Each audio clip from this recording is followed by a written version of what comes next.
හරි ළමයි. පටන් ගමු නේද? එදා වැඩේට සම්බන්ධ වෙච්ච කට්ටිය තමයි කියලා මම හිතනවා ඉන්නේ. එදා අපි ගණන් 15ක් ඇදුවා. අද එතන ඉඳන් හදමුනේ. එහෙම හොඳයිනේ.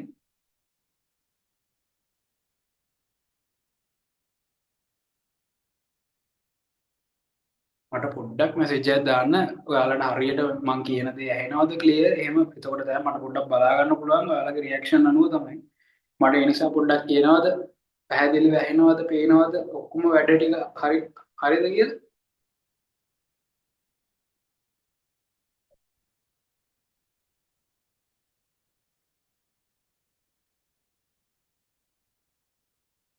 හරිනේ. වැඩේ පටන් ගමුද එහෙනම්? පොඩ්ඩක් මැසේජ් එකක් දාන්නකෝ chat එකට.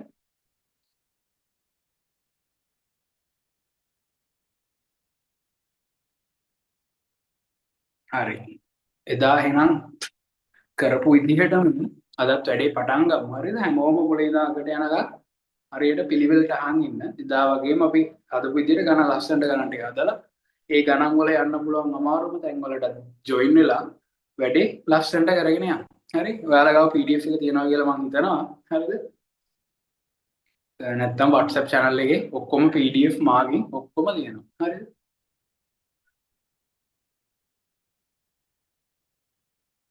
හරි. එහෙනම් අපි ගණන් 15ක් හැදුවනේ. දැන් අපිට ඉතුරු 16 වෙනි ගාන නේද? 16 වෙනි ගාන ඔයාලා බලන්නකෝ චුට්ටක්. හරි. දැන් 16 වෙනි ගාන ගත්තොත් අපිට මොකද්ද තියෙන්නේ? ප්‍රස්ථාරයක් නේද තියෙන්නේ? 16 වෙනි ගාන. හරිද? පේනවනේ? ඔයාලට ඇහෙනව පේනවනේ? හරි. එතකොට 16 වෙනි ගානේ මොකද්ද තියෙන්නේ? මෙන්න මේ විදිහට ප්‍රස්ථාරයක් තමයි තියෙන්නේ. අපිට දැන් අපි ඕනම කෙනෙක් දන්නවා මෙන්න මේ අක්ෂය x අක්ෂය, මේ උඩින් තියෙන අක්ෂය y අක්ෂය. හරිද? ඔන්න ඔය විදිහට නේද ප්‍රස්ථාර තියෙන්නේ. හරි.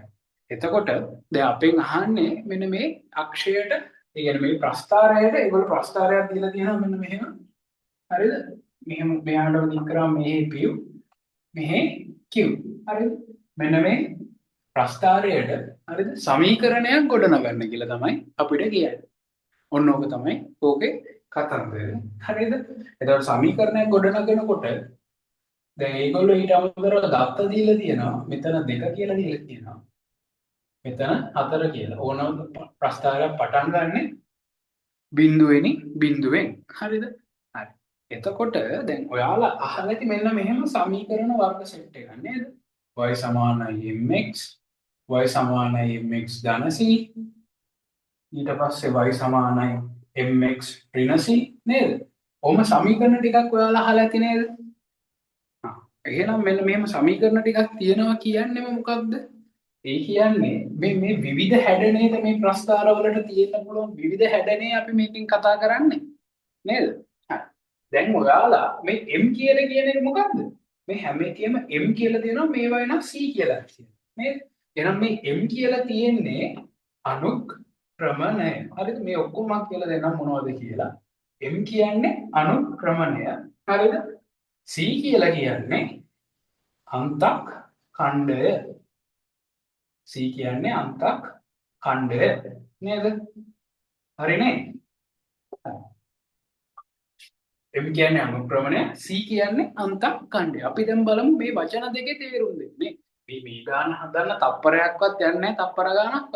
හැබැයි එහෙම නෙමෙයිනේ. මේ වගේ ඕන ගානක් ආවොත් ඒ ඕනම ගානක් හදන්න පුළුවන් ලෙවල් එකට අපි මේක පුළුවන් කරගන්න එපේ නේද? එතකොට මේ අනුක්‍රමණය කියන්නේ මොකක්ද කියලා අපි වෙනම බලමු. හරිද? එතකොට මෙන්න මේ අනුක්‍රමණය කියලා කියන්නේ හරිද? එහෙම නැත්නම් m කියලා කියන්නේ y ඛණ්ඩාංක වෙනස බෙදීම x ඛණ්ඩාංක වෙනස නේද? මම ලියනවා y මම හිතනවා පේනවා කියලා මෙතන ලියුවොත් y ඛණ්ඩාංක වෙනස බෙදීම x ඛණ්ඩාංක වෙනස. පැහැදිලිද? දැන් x ඛණ්ඩාංක වෙනස. හරි. දැන් y ඛණ්ඩාංක වෙනසක් කියන්නේ මොකක්ද? ඕනම දෙයක් වෙනසක් කියන්නේ මොකද්ද? අඩු කිරීමක් නේද? ඕනම එකක වෙනසක් කියන්නේ ලොකු එකෙන් පොඩි එක අඩු කරාමනේ. එහෙම නැත්නම් අවසාන පදයෙන් ආරම්භක පදේ අඩු කරාම.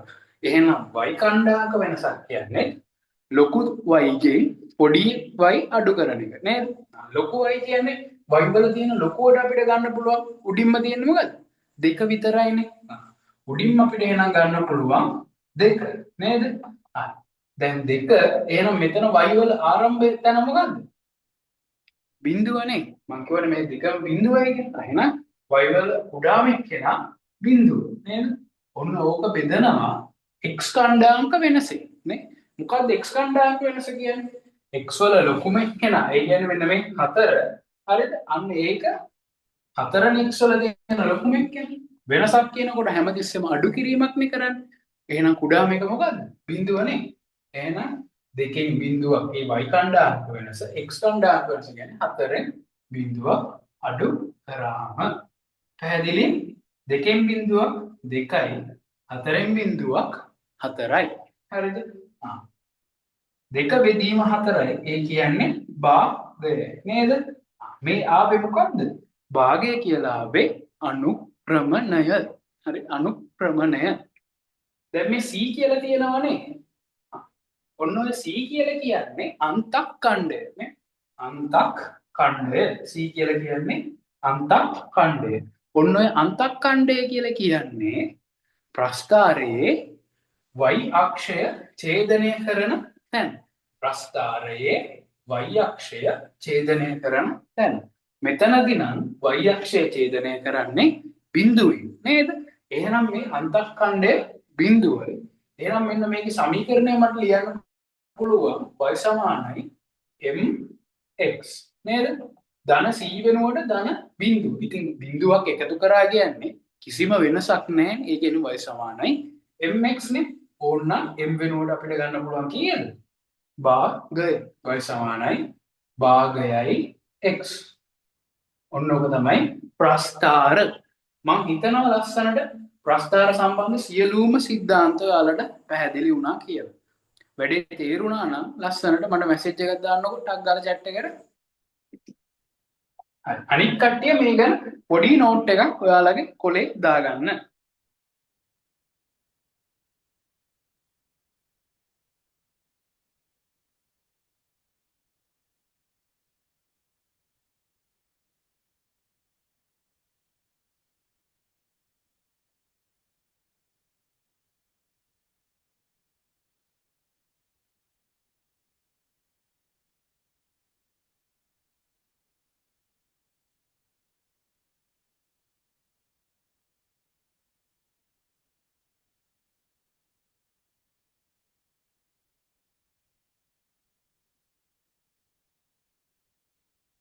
ඔයාලට පේපර් එක නැත්තම් මට පොඩ්ඩක් chat එකට මැසේජ් එකක් දාන්න. මම ඒක මේ දාන්නම්කො link එක Google Drive එකක් තියෙන. ඒ Drive එකෙන් මේ science එක maths එක දෙකම ඇති. මාගේ උත් එක්ක maths එක කැමති දෙකම download කරගන්නවා.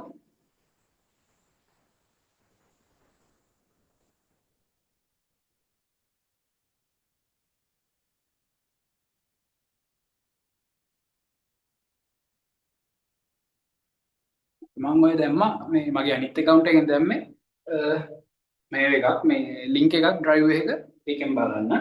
ඒකෙන් ඕන paper එකක් ගන්න පුළුවන්. බය වෙන්න එපා. තව ගණන් හද මේ විදියට දැන් mx ධනසීනේ මේවා හැඩ ඔක්කොම කියලා දෙනවා. පොඩ්ඩක් මේ ටික ටක් ගාලා note එකක් දාගෙන මට කියන්නකෝ ඉවරයි කියලා. ඊට පස්සේ අපි මෙතනින් එහාට තා පොඩ්ඩක් මේක explain කරලා ගමු. හරිද?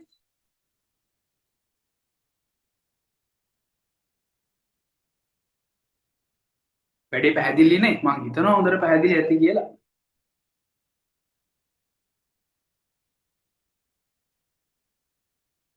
ඔයාලා ලියලා ඉවරලා පොඩ්ඩක් මට කියන්න ටක් ගාලා. එතකොට මේ ටිකේ මකලා මට තා පොඩ්ඩක් මේ ගැන කියලා දෙන්න පුළුවන්. කියලා අපි තව ගානකුත් හදමු.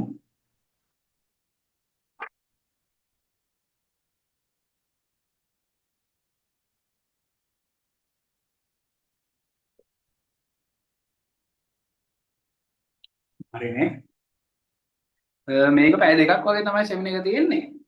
පුළුවන් උපරිමේ ඒ කියන්නේ මෙහෙමයි. මට මේ පැය භාගයනුත් වෙනත් මේ ඔක්කොම ටික කියලා දෙන්න පුළුවන්.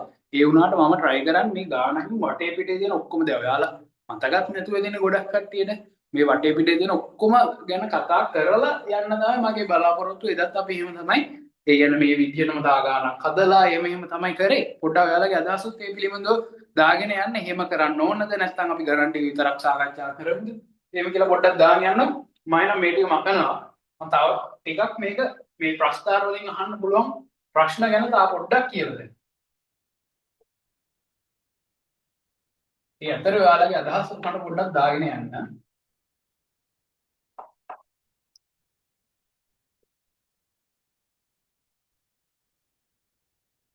හරි. දැන් අපි නේ ඔයාලට ඇහෙනව නේද මම? පොඩ්ඩක් ඒ පිළිබඳව දැනුවත් කරන්නකො.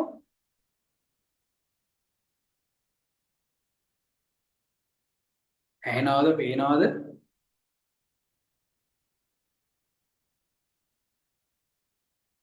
හරි. ඔක්කොම වැඩේ ක්ලියර්. එහෙනම් දැන් අපිට කලින් ගානේ දීලා තිබ්බේ මෙන්න මෙහෙම එකක් නේ. සර් කියන්නේ හරියද?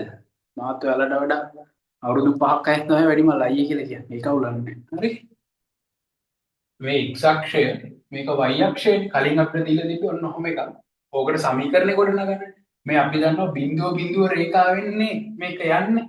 එහෙනම් අපිට මේක කෙලින්ම ගන්න පුළුවන් y සමානයි mx කියලා. නේද? ඇයි? මේක අන්තක්ඛණ්ඩයේ කැපෙන තැන බිඳුව. ඒ කියන්නේ අන්තක්ඛණ්ඩය කියන y අක්ෂය කැපෙන්නේ බිඳුවෙන්නේ මේ y අක්ෂය කැපෙන්නේ බිඳුවෙන්. අන්න එහෙනම් මේකේ අන්තක්ඛණ්ඩයේ මේකේ c සමානයි බිඳුවයි. නේද? හරි. මේ විදිහටම තව එකක් ගත්තොත් කොහොම මේක x අක්ෂය මේක y අක්ෂය මෙන්න මෙහෙම නේද? කොහොමද එතකොට ගන්න පුළුවන්? දැන් මේකේ y සමානයි නේද? m කියන එකක් අපි කොහොමද දන්නවනේ mx කියලා. ඒ m කියන්නේ අනුක්‍රමණයක් නේ. අනුක්‍රමණයක් කියලා ඔයාලගේ දැනුම හැටියට දැන් හිතෙන්න y කණ්ඩාංක වෙනසක් බෙදනවා x කණ්ඩාංක වෙනසෙන්. එහෙමත් නැත්නම් මෙන්න මේ ප්‍රස්ථාරයේ තියෙන බෑවුමක් නේද මෙහෙම තියෙන්නේ. අර කන්දක නිකන් බෑවුමක් වගේ නේද එහෙනම් අනුක්‍රමණය කියන්නේ බෑවුමකට. හරිද? ඒක අර ඔයාලා තව ටිකක් ඉස්සරහට ගියාම ඉගෙන ගන්නවා අනුක්‍රමණය සමානයි tan θ කියලා. ඒක දැනට නැහැ. ඒ කියන්නේ මෙන්න මේ කෝණේ tan නගේ කියලා. හරිද? ඒව දැනට මතක තියාගන්න ඕනේ. ඔයාලා දැනට මතක තියාගන්න ඕන. මොකද මේ අනුක්‍රමණය කියන්නේ y කණ්ඩාංක වෙනස බෙදීම x කණ්ඩාංක වෙනස කියලා. හරි? පැහැදිලි නේ? දැන් මෙතනත් අනුක්‍රමණයක් තියෙනවනේ බෑවුමක් තියෙනවනේ මෙහෙම. එහෙනම් දැන් මේකේ අන්තක්ඛණ්ඩය පිළිබඳනේ අපිට ප්‍රශ්නයක් තියෙන්නේ නේද? අපිට මේකේ අන්තක්ඛණ්ඩය පිළිබඳ නේද ප්‍රශ්නයක් තියෙන්නේ. දැන් මම කිව්වා අන්තක්ඛණ්ඩය කියන්නේ මොකද්ද? අන්තක්ඛණ්ඩය කියලා කියන්නේ y අක්ෂය කැපෙන තැනනේ. y අක්ෂය කැපෙන තැන. දැන් මේකේ y කැපෙන්නේ මේ බිඳුවට වඩා ඉහළින්නේ. එහෙනම් මේක ඕන එක වෙන්න පුළුවන් නැත්නම් 2 3 4 ඔය වගේ තැනකින් කැපෙන්නේ. ඒ කියන්නේ y අක්ෂය කැපෙන්නේ ධන තැනකින්නේ. එහෙනම් මේකේ අන්තක්ඛණ්ඩය ධන. මෙන්න මේ වගේ එකට තමයි අපි කියන්නේ y සමානයි mx ධන c කියලා. හරිද? මේකේම අනිත් එක මොකද්ද? ඒක වෙන්න පුළුවන් මෙන්න මෙහෙම නේද? මේ x අක්ෂය මේක y අක්ෂය. හරිද? මේක x අක්ෂය මේක y අක්ෂය මෙන්න මෙහෙම යන්න පුළුවන් නේ ප්‍රස්ථාරේ නේද? ඕක තව ටිකක් මම දික් කරොත් මේක කැපෙන්නේ කොහෙන්ද නේ? මේ තමයි බිඳුව. හරිද? මේ බිඳුව මේ පැත්ත ධන කියන්නේ 1 2 මේ පැත්ත ඍණ නේ. ඍණ 1 ඍණ 2. දැන් මේකේ මෙන්න මේක තමයි ප්‍රස්ථාරේ රේඛාව. මේ බෑවුමක් තියනවනේ මේ. බෑවුමක් තියෙනවා. එහෙනම් මේකට අනුක්‍රමණයක් තියෙනවා. m එකක් තියෙනවා. සීනේ ප්‍රශ්නකට තියෙන අන්තක්ඛණ්ඩය අන්තක්ඛණ්ඩය කියන්නේ මොකක්ද? අන්තක්ඛණ්ඩය කියන්නේ මෙන්න මේ y කැපෙන තැන නේද? y අක්ෂය කැපෙන තැන. මෙතන නම් y අක්ෂය කැපෙන්නේ මේ y අක්ෂය. හරිද? x අක්ෂය කැපෙන තැන නෙමෙයි. y අක්ෂය කැපෙන තැන තමයි අපිට ඕන. මෙතන නම් y අක්ෂය කැපෙන්නේ කීයෙන්ද? ඍණ 2කින් නේද? එහෙනම් මේකේ අන්තක්ඛණ්ඩය කීයද? ඍණ 2යි. එහෙනම් මෙතන මට ලියන්න පුළුවන් y සමානයි mx ඍණ c කියලා. ඇයි මම මෙතන ඍණ ගත්තේ? මේක අන්තක්ඛණ්ඩයේ කැපෙන්නේ ඍණ තැනකින් නිසා. ඕනනම් ඔයාලට තාර්දුරට මෙතන ලියන්න පුළුවන් y සමානයි mx ඍණ c වෙනුවට 2 නේද? ඔයා හිතන්නකෝ ඔයා මේක අනුක්‍රමණයක් හොයාගත්ත කියලා 3යි කියලා. m සමානයි 3යි කියලා. එහෙනම් මොකද්ද මෙතන? y සමානයි 3x ඍණ 2. පැහැදිලි? හරි. මම හිතනවා ඉතින් ප්‍රස්ථාර වලින් අහන්න පුළුවන් අහන්න පුළුවන් ගැඹුරටම අපි කතා කරා ඔක්කොම තියරිත් එක්ක මම හිතනවා ඔයාලට වැඩි පැහැදිලි කියලා. මට පොඩ්ඩක් ඒ පිළිබඳව කියන්නකෝ තේරුණාද කියලා වැඩි. තේරුණාද තා චුට්ටක් කියලා දෙන්න ඕනද කොහොමද කියලා?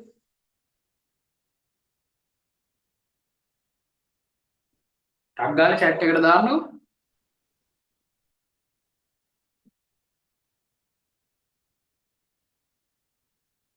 පේපර් එක දාලා තියෙන්නේ හොඳේ. මේ chat එක පොඩ්ඩක් උඩට ගිහලා බලන්නකෝ. link එකක් දාලා ඇති.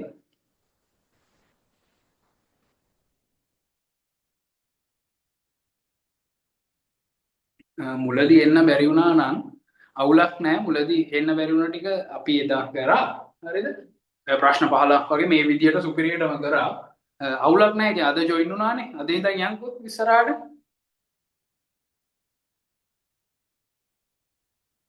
අද මුලදී තාම අද මුල තමයි යන්නේ. හරිද? ඒ කියන්නේ තාම මේ ප්‍රස්තාර ඒ කියන්නේ 16 වෙනි ගාන ඔයාලගේ තාම කරන්නේ. ඒ කියන්නේ ඔක්කොම ටික ඒ පිළිවෙත අහන්න පුළුවන් ඔක්කොම කියලා දුන්නා. ළමයි දැන් ඇති නේද වෙලාව? අපි ළඟ එකට යමුද? මේක අපි ඩිස්කෂන් එකක් වගේ කරමු. හරිද? ඔයාලට අක්කාල මට මැසේජ් දාන්න වැඩි ඉවරුනාම මං ඊට පස්සේ එතකොටනේ මට තේරෙන්නේ ඔයාලා වැඩ ඉවරයි කියලා.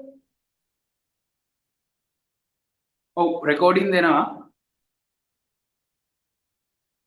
එහෙමයි කියලා ලියුවෙන්න එපා. හරිද? ඔයාලට රෙකෝඩින් ඉල්ල ගන්න විදිහක් නැහැනේ. ඒක නිසා වැඩේ ලයිව්ම කරමු. බොම් වැඩි වෙලා නැහැනේ. තාම පටන් ගත්තේ දැන් වගේනේ. ඒක නිසා වැඩේ කරගෙන යන්න. හරිනේ. මම මේක මකන්නද? ඔයාලා ලියාගත්තද?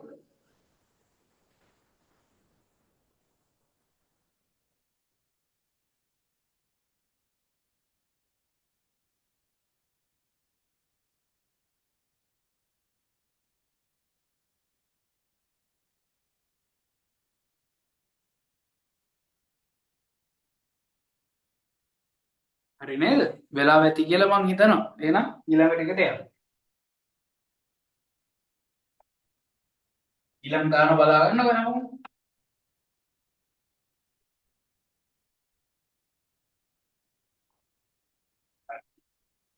මොකක්ද අපේ ඊළඟ ගාන කියන්නේ?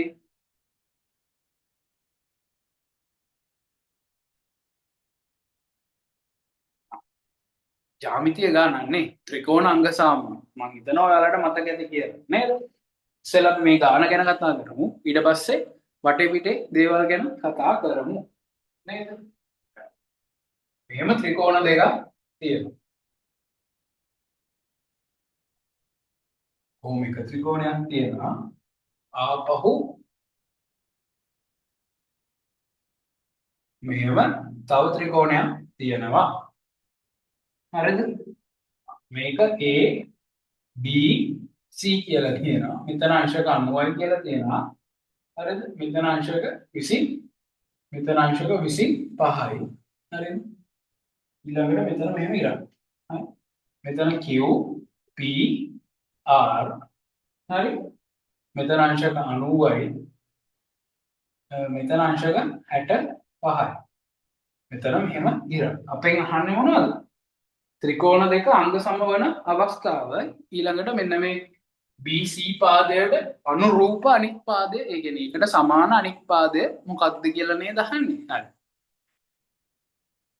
එතකොට මෙන්න මෙහෙමයි. කොහොමද? අපි දන්නවා නේද ප්‍රමේයයක් ත්‍රිකෝණයක අභ්‍යන්තර කෝණවල ඓක්‍ය අංශක 180යි කියලා නේද? එහෙනම් එතනින් අපිට හොයා ගන්න පුළුවන් නේද මෙන්න මේ කෝණයගේ හොයමු කොටක් ගාලා මේ කෝණය y කියලා ගත්තොත් y ධන අංශක 90 ධන අංශක 25 සමානයි අංශක 180යි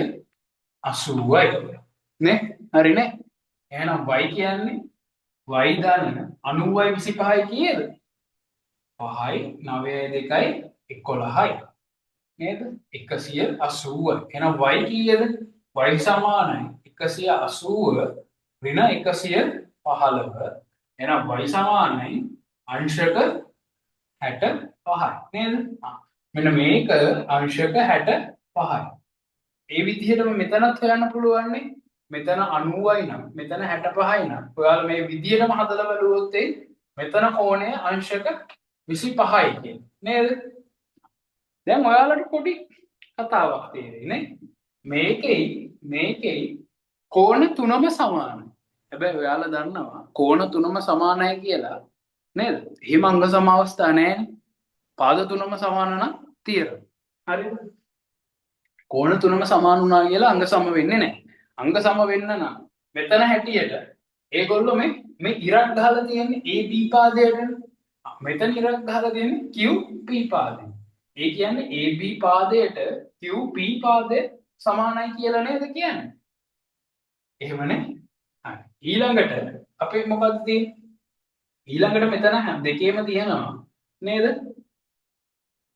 මෙතන අංශක 90යි මෙතන අංශක 65යි. 90යි 65යි. මෙතන තියෙනවා 90යි 65යි ඒ දෙක අතර පාදය. 90යි 65යි ඒ දෙක අතර පාදය. කෝණ දෙකකුයි පාදයකුයි එක මේ ත්‍රිකෝණේ ABC ත්‍රිකෝණයේ හරිද? ABC ත්‍රිකෝණයේ කෝණ දෙකයි. මේ කෝණයයි මේ කෝණයයි. මෙන්න මේ පාදයයි. QPR ත්‍රිකෝණයේ මේ කෝණය ඒ කියන්නේ මේ අංශක 65යි මේ අංශක 90යි. මෙන්න මේ පාදයේ ත්‍රිකෝණ දෙකේම සමානයිනේ ඔය අංග දෙක ඔය අංග ටික. එහෙනම් මේ කෝණ දෙකකුයි පාදයකුයි නේද? එහෙනම් මොකද්ද මේ අංග සම අවස්ථාව? කෝ පා නේද? ඔය දෙකනේ අනුරූපාංග වෙන්නේ. හරි. දැන් ඊළඟට අපෙන් අහන්නේ මොකද්ද? ඊළඟ කොටසේ අපෙන් අහන්නේ BC පාදයට මෙන්න මේ BC පාදයට සමාන වන අනිත් පාදයනේ. දැන් ඔයාලා දන්නවා BC කියලා කියන්නේ මෙතන අංශක 65ට කෙලින් තියෙන ඒ කියන්නේ අංශක 65ට එක LA තියෙන පාදය. එහෙනම් මෙතන මෙන්න මේ අංශක 65ට එක LA තියෙන පාදය නේද මේකට අනුරූප අංග වෙන්න ඕන නේ. ඒ මේ ත්‍රිකෝණ දෙකම අංග සමයි. ඒ කියන්නේ සෑම අංගයක්ම එක හා සමානයි. ඒ කියන්නේ තනිකර මේ දෙන්න දෙකක් නෙමෙයි එකක් නේ. එහෙම කෙටියෙන් හිතුවොදී දැන් මේ අපෙන් අහන්නේ BCට සමාන පාදයනේ. මෙන්න මේ BCට සමාන පාදය.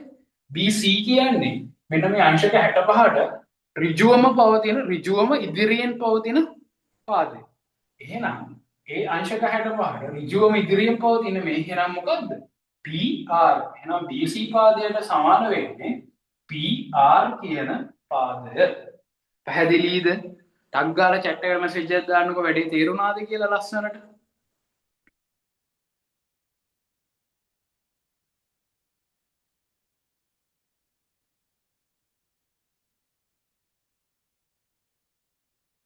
හරි. ඔයාලා දැන් ටක් ගාලා ලියා ගන්නකෝ මේ ටික.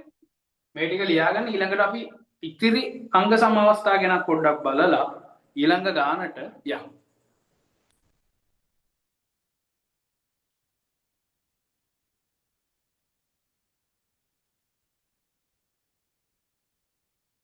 බොහොම පොඩි කාලේ නේද තියෙන්නේ විභාගෙට.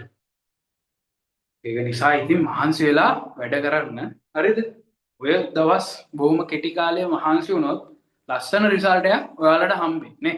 තා මාස දෙකකින් තුනකින් නැත්නම් රිසල්ට් එනවනේ. එතකොට පසුතැවිලා වැටෙන්නේ නැහැ. දැන් මෙන්න මේ ලැබිච්ච කාලය උපරිම ප්‍රයෝජන ගන්න. හරිද? හොඳටම මහන්සි වෙන්න. ඔයාලා කාටවත් බැරි නෑ. හරි? උපරිම උත්සාහ කරන්න. දැන් මොන මට්ටමේ හිටියත් මේ දවස් ගන්න හොඳටම මහන්සි වෙන්න. ඔයාලට පුළුවන් උපරිමයෙන් මහන්සි වෙලා මේ ගේම් එක ගහන්නකො ලස්සනට. හරිද? රිසල්ට් ආවම අපිටත් කියන්න එහෙනම්.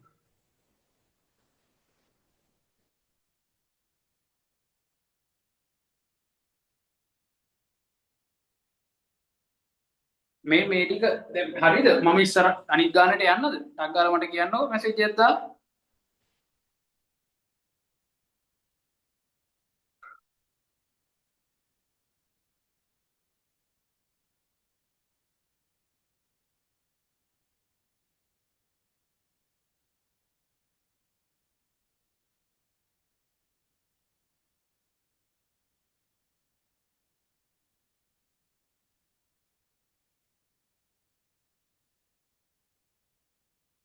හරිනේ. වැඩේ කරමු. ඔව් මාතර ඉන්ස්ට්‍රක්ටර් අයියා තමයි. හරිද? ඊළඟට නේද? හරි. දැන් ඔයාලට දැන් මම කිව්වනේ ඕනම ගානක අපි ගාන විතරක් නෙමෙයි ඒ ගානේ ආයි වටපිටේ ඉන්න පුළුවන් ඔක්කොම ටික කරනවා කියලා. ඊළඟට මම ඔයාලට කිව්වෝ නේද ළඟ අවුරුදු 5ක් ඒ කියන්නේ 2020 විතර ඉඳන් නේ 2020 විතර ඉඳන් එක දිගට O level papers 5ක් එක දිගට කරන්න කියලා. ඒ ඇයි එක දිගට කරන්න කිව්වේ? එතකොට ඔයාලට තේරෙනවා පේපර් එකේ ප්‍රශ්න අහන රටාව. ප්‍රශ්න අහන රටාව තේරුණා කියලා කියන්නේ ඔයාලට හිතන්න ඒ කියන්නේ එතකින් ඔයාලට මාර ප්‍රැක්ටිස් එකක් එනවා. ටයිම් තියලා දැන් කරන්න. ආකාලයක් නැහැනේ. ඔය පේපර්ස් ටික ටයිම් තියලා වැඩේ කරන්න අනිවාර්යෙන් ඔයාලට පුරුදු. ඒ කියන්නේ ලොකු දෙයක් ඒකෙන් වෙනවා. හරිද? ඒ කියන්නේ පේපර් එකට යන්න කලින් ගෙදරදී පේපර් එක කරලා ගියා වගේ තමයි ඔය ටික ටයිම් කරලා කරලා යනවා. හරි. දැන් ඊළඟට තව අවස්ථාවක් බලමුකෝ අපි අංග සමවන.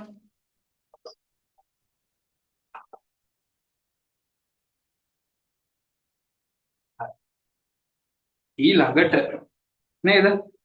මෙන්න මෙහෙම. දැන් ඔයාලා හිතන්න මෙහෙම දෙනවා ත්‍රිකෝණ දෙකක්.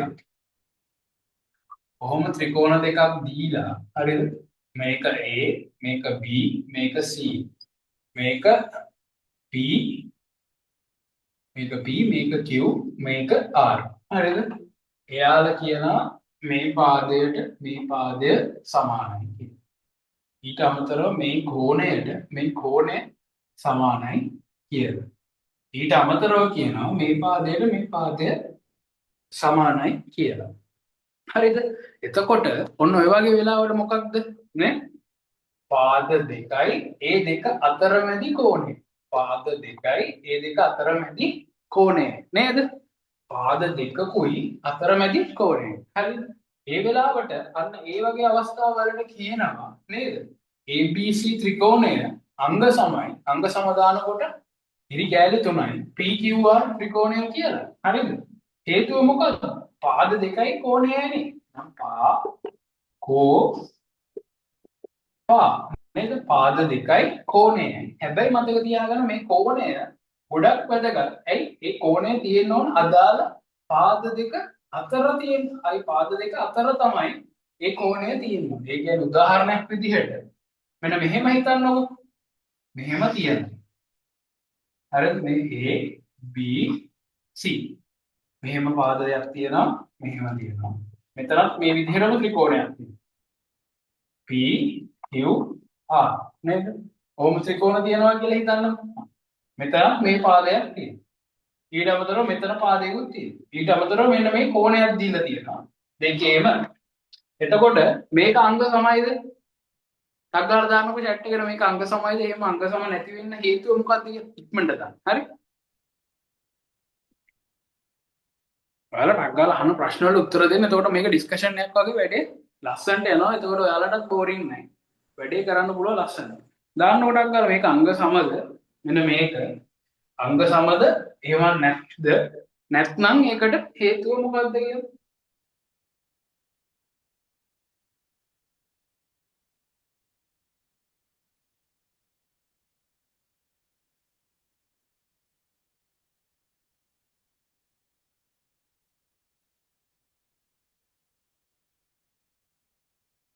හරි.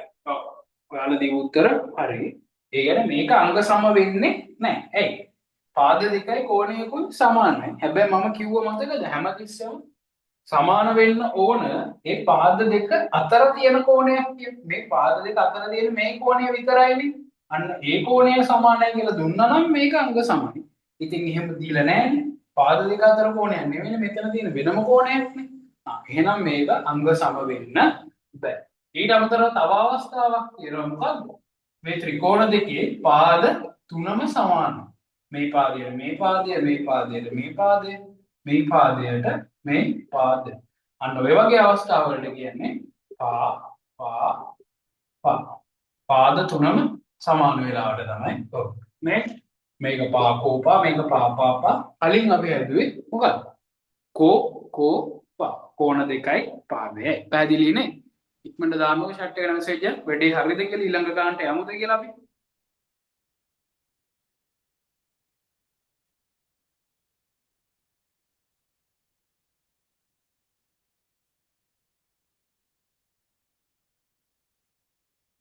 නෝ.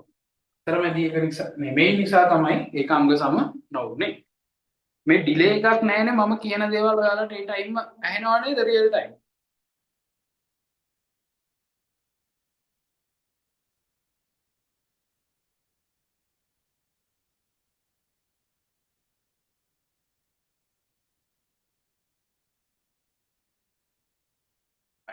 අපි ඊළඟ ගානට යමුද? මොකද කියන්නේ? යමුනේ.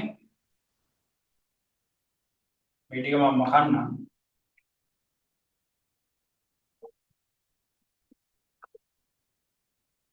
ඉතින් ඔයාලට මේ වැඩේට සම්පූර්ණ අනුග්‍රහය දෙන්නේ ටීම් ඊවිංස් එකේ මාත් ඊවිංස් එකේ තමයි. හරිද? ඊවිංස් එක කාගේද? ડોક્ટર දර්ශන ඔකුවල සර්ගේ. සර්ගේ පූර්ණ අධීක්ෂණය යටතේ තමයි මේ වැඩේ වෙන්නේ. හරිද? ඒ නිසා ඔයාලා ලස්සනට වැඩ ටික කරගෙන යන්න.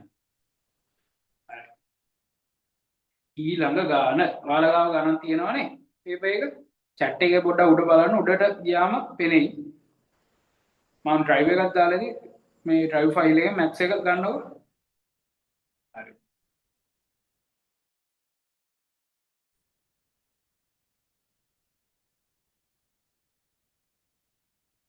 ඊළඟට ප්‍රශ්න අංක 17. මොකද්ද 17 කියන්නේ? නේද? 17 එන්නේ කුලක එහෙම නැත්නම් සම්භාවිතාව ගන්න නේද? අපිට කියන්නේ අංක 1 ඉඳන් 1 ඉඳන් 6 දක්වා 1 2 3 4 5 6 නේද? 1 සිට 6 දක්වා අංක ලියු ඝනකාකාර ධාතු කැටය. ඒ ධාතු කැටේ පැති 6යිනේ තියෙන්නේ. ඔන්න ඔය පැති 6 අර ධාතු කැට තියෙන්නේ. ඔක පැති 6 ඔය අංක ටික ගහලා තියෙනවා නේද? ඔන්න ඕක එකපාරක් උඩ දැම්මම ඔත්තේ සංඛ්‍යාවක් ලැබීමේ සම්භාවිතාව. ඔත්තේ සංඛ්‍යාවක් ලැබීමේ සම්භාවිතාව තමයි අපෙන් අහලා තියෙන්නේ. හරි. ඊට කලින් අපි දැනගන්න ඕන ඔත්තේ සංඛ්‍යා කියන්නේ මොනවද? ඉරට්ටේ සංඛ්‍යා කියන්නේ මොනවද කියලා. නේද? හරි. ඔත්තේ සංඛ්‍යාවක් කියන්නේ මොකද්ද? දන්නවනේ ඉතින් පොඩි කාලේ නම් ඉගෙන ගන්න දේවල් නේ. හරි කියන්නේ සරලවම කිව්වොත් ඔත්තේ සංඛ්‍යාවක් කියලා කියන්නේ මොකද්ද? දෙකෙන් බෙදෙන්නේ නැති ඒවා. එහෙම නැත්නම් දෙකෙන් බෙදුනම ඉතිරි වෙන ඒවානේ. එහෙනම් එක දෙකෙන් බෙදෙනවද? නෑ නේද? එකට දෙකේව නෑනේ. එහෙනම් මෙතන ඔත්තේ සංඛ්‍යාවක් විදිහට අපිට ගන්න පුළුවන්. ඔත්තේ සංඛ්‍යාව විදිහට එක ගන්න පුළුවන් නේ? දෙක ගන්න පුළුවන්. දෙක ගන්න බෑ. මොකද දෙක දෙකෙන් බෙදෙන්නේ නැහැ. එහෙනම් අපිට ගන්න පුළුවන් ඊළඟ එක තුන ගන්න පුළුවන් නේද? සෝරි දෙකෙන් දෙක දෙකෙන් බෙදෙනවා. හරි? දෙක දෙකෙන් බෙදෙනවා ඉතිරි නෑ. හරි? තුන ගන්න පුළුවන්. තුන දෙකෙන් බෙදෙන්නේ නෑ. බෙදෙනවා. බෙදිලා එකක් ඉතිරි වෙනවනේ. ඉතිරි වෙන නිසා ඒක ගන්න බෑ. ඊළඟට හතර ගන්න පුළුවන්. හරිද? පහ ගන්නත් බෑනේ. ඉතිරි වෙනවනේ එකක් නේද? පහට දෙකේව දෙකයි, දෙවරොත් දෙක හතරයි, පහෙන් හතරක් එකයි. එකක් ඉතිරි. එහෙනම් ඔත්තේ සංඛ්‍යා නම් 3යි. ඉරට්ටේ සංඛ්‍යා කීයද? ඉරට්ටේ නම් 2 4 6. එහෙනම් ඉරට්ටේ නම් ඒත් ඔය ටිකනේ. අපෙන් අහන්නේ ඔත්තේ සංඛ්‍යාවක් ලැබීමේ සම්භාවිතාවනේ. සම්භාවිතාව ලියනකොට මෙන්න මෙහෙමයි. හරිද? සම්භාවිතාව ලියනකොට කොහොමද ලියන්නේ? සම්භාවිතාව ලියනකොට අදාළ සිද්ධියේ අවයව ගන්න. ඒ කියන්නේ අදාළ සිද්ධියේ අවයව ගන්න බෙදනවා. හරිද? සිද්ධියේ මුළු අවයව ගන්න නේද? n බෙදනවා nt වල නේ. අදාළ සිද්ධියේ අවයව කියන්නේ මොකක්ද? ඔත්තේ සංඛ්‍යාවක් ලැබීමේ සම්භාවිතාවට අදාළ අවයව. අවයව කීයද? 1 3 5 නේ. අවයව 3යිනේ. ඔත්තේ සංඛ්‍යාව ලැබීමේ අවයව 3. අදාළ සිද්ධියට අදාළ මුළු අවයව. ඒ කියන්නේ ධාතු කැටේ ඔක්කොම අංක 6ක් තියෙනවනේ. 1 2 3 4 5 6. එහෙනම් මුළු අවයව ගන්න 6යි. 3 බෙදීම 6යි. ඒ කියන්නේ භාගය. හරිද? පැහැදිලිද? ගාන නම් එතනින් ඉවරයි. මට පොඩ්ඩක් මෙසේජ් එකක් දාන්නකො තේරුණාද කියලා ඒක ලස්සනට. ටක් ගාලා දාන්නකො.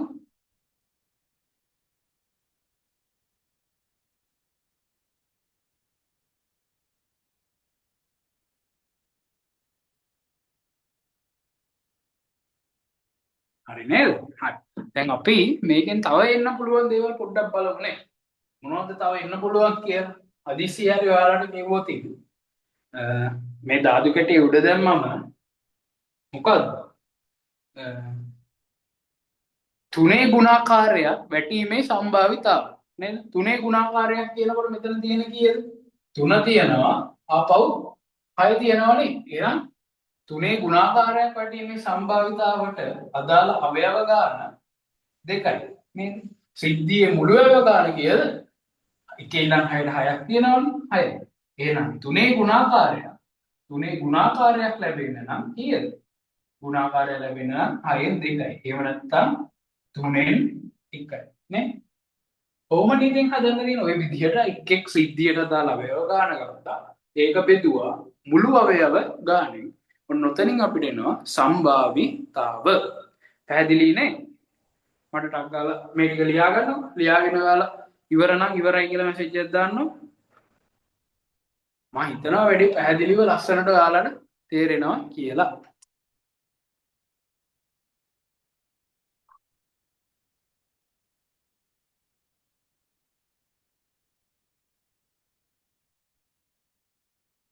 ඉවරුණ ගමන් ටක් ගාලා දාන්න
ළමයි ඉවරයි නේද අපි අනිත් ගානට යමු නේ ඇති නේද මේකට දුන්න වෙලාව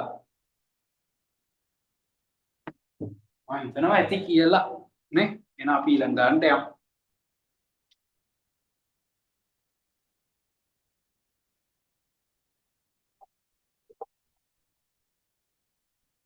හරි ඊළඟ ගාන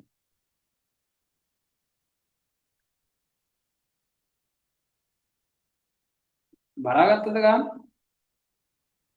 ඊළඟ එකලා තියෙන්නේ ජ්‍යාමිතිය ගානක් නේද ජ්‍යාමිතිය එපා කරගන්න එපා හරිද ජ්‍යාමිතිය කියන්නේ හරි ලේසි හැබැයි පටල ගන්න එක ප්‍රමේයන් ටික මතකයි නම් වැඩේ ගොඩ දාන්න පුළුවන් ගානට හරිද හරි වෘත්ත චතුරස්‍ර නේද තියෙන්නේ මේ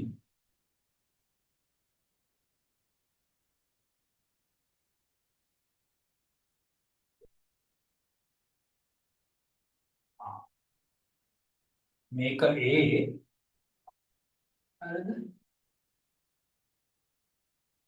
මේක B මේක C මෙන්න මේ උඩ එක D නේද A B C D ඊට අමතරව මැද කේන්ද්‍රය O ඔයාලට ලකුණු කරලා දීලා තියෙනවා මේක x කියලා හරිද මෙතන y කියලා දීලා තියෙනවා ඊට අමතරව දත්තයක් විදිහට මෙතන දීලා තියෙනවා අංශක 70y අපෙන් අහන්නේ මොකද්ද x හා y වල විශාලත්වය නේද අපෙන් අහන්නේ x වලයි y වලයි විශාලත්වය තමයි අහන්නේ හරි බොහොම පොඩි දෙයක් කරන්න තියෙන්නේ බලා ගන්නකො මම මේ කරන දේ හරි මෙන්න මේ වෘත්ත පාදයෙන් A වල ඉඳන් C වලට තියෙන මෙන්න මේ කේන්ද්‍රික ඛණ්ඩය එහෙම නැත්නම් වෘත්ත පාද ඔන්න ඕකෙන් නේද කේන්ද්‍රයේ ආපාතනය කරන කෝණය නේද x කියලා කියන්නේ ඒකෙන්ම පරිධියේ ආපාතනය කරන කෝණය නේද 70යි කියලා කියන්නේ එහෙනම් මතකද ප්‍රමේය එකම වෘත්ත පාදයෙන් නේද පරිධියේ ආපාතනය කරන කෝණයේ අගය හරිද? එහෙම නැත්නම් එකම වෘත්තපාදයෙන් නේද? කේන්ද්‍රයේ ආපාදනය කරන කෝණයේ අගය ඒ කියන්නේ මෙන්න මේ x හරිද? පරිධියේ ආපාදනය කරන කෝණයේ අගය මෙන් දෙගුණයක්. පරිධියේ ආපාදනය කරන්නේ අංශක 70යි. එහෙනම් ඒක වගේ දෙගුණයක් ප්‍රමේය. එහෙනම් ප්‍රමේයත් ලියන්න මෙතනද x වනාංශක 140යි. මොකද්ද ප්‍රමේය? එකම වෘත්තපාදයෙන් කේන්ද්‍රයේ ආපාදනය කරන කෝණයේ අගය මෙන්න මේ x පරිධියේ ආපාදනය කරන කෝණයේ අගය මෙන් දෙගුණයක්. නම් මේක වගේ මේක දෙගුණයක් 70 අංශක 140යි. හරිද? ඊළඟට x හරි නේද? දැන් y නේද හොයන්නේ. දැන් x හරි නම් අපි දන්නවා දැන් අපිට මෙන්න මේ කැලේ විතරක් සලකන්න පුළුවන්. නේ? මෙන්න මේක මෙතන x කියන්නේ අංශක 140යි. නේද? මේ y. දැන් ඊළඟට අපි දන්නවා නේද? ලක්ෂයක් වටා කෝණවල ඓක්‍ය සම්පූර්ණ කෝණවල ඓක්‍ය අංශක 360යි නේද? එහෙනම් මෙන්න මේ මම ඊතලයක් ගහලා තියෙන කෝණය ගන්න පුළුවන් නේද? 360න් 140 අඩු කරාම මෙන්න මේ 360න් හරිද? ඒ කියන්නේ මේ සම්පූර්ණ කෝණයෙන් මෙන්න මේ කෝණයේ අගය. ඒ කියන්නේ මේ x වල අගය මේ x වල අගය අඩු කරාම අපිට ගන්න පුළුවන් නේද? මෙන්න මේ ඊතලයක් දාලා පිටත කෝණ පිටත මේ මහා කෝණය ගන්න පුළුවන් නේ. එහෙනම් ඒක කීයද අපිට එන්නේ?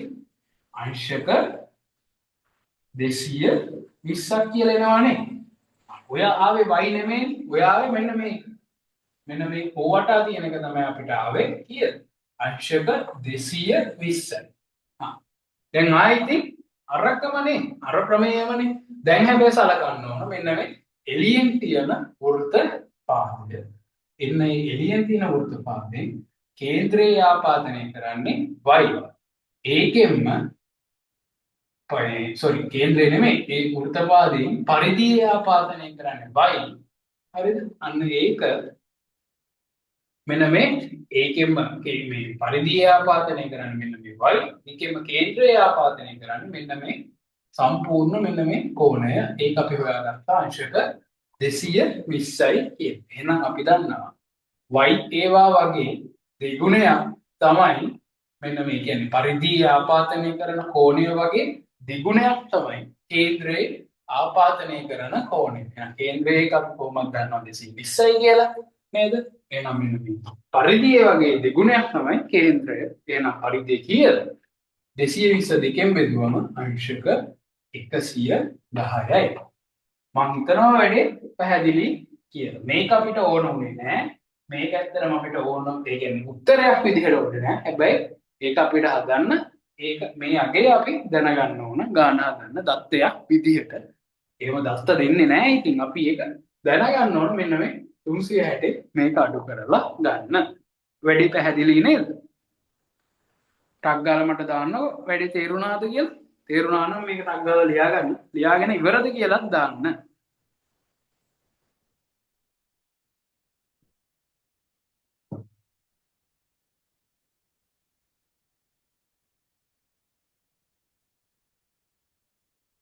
ඔක්කොටම තේරුණානේ? ඕක තමයි කියලා දෙන්න පුළුවන් සරලම විදිය. හරිද?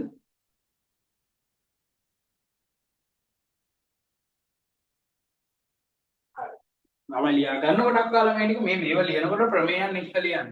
මොකද්ද? එකම වෘත්තපාදයෙන් කේන්ද්‍රයේ ආපාදනය කරන කෝණය පරිධියේ ආපාදනය කරන කෝණය වගේ දෙගුණයක්. ඒක ලියලා මේක ලියලා ප්‍රමේය ලියන්න. ඒකම තමයි අනිත් පැත්තට අපි ගත්තේ. හැබැයි ගත්තේ වෘත්තපාදයේ මේ කැලල නෙමෙයි.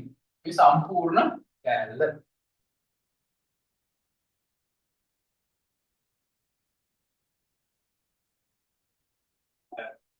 අපි ඊළඟ ගානට යමුද?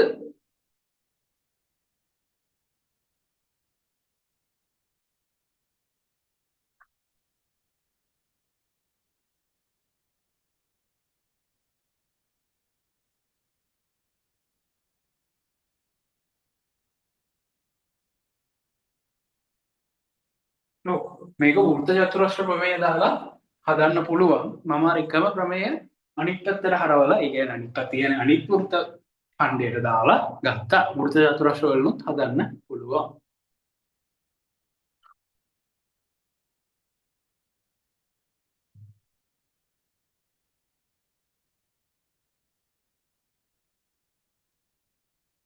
ඊළඟ ගානට යමු නේද?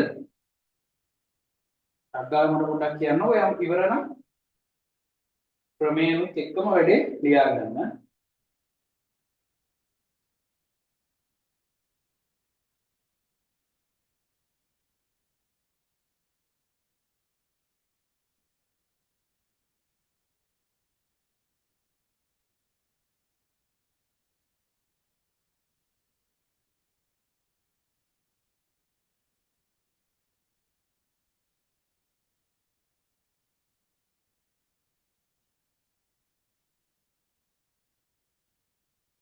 හරිනේ.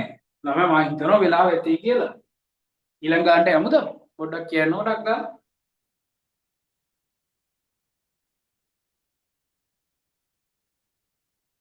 ක්ලාස් එක 9:00 ඉවරයි. හරි. ඊළඟ එකට යන්න. අපි කොහොම හරි අද මේ ටික ඉවර කරලා අනිත් ප්‍රශ්න වලට කන ගන්න බලමු ඉක්මනට.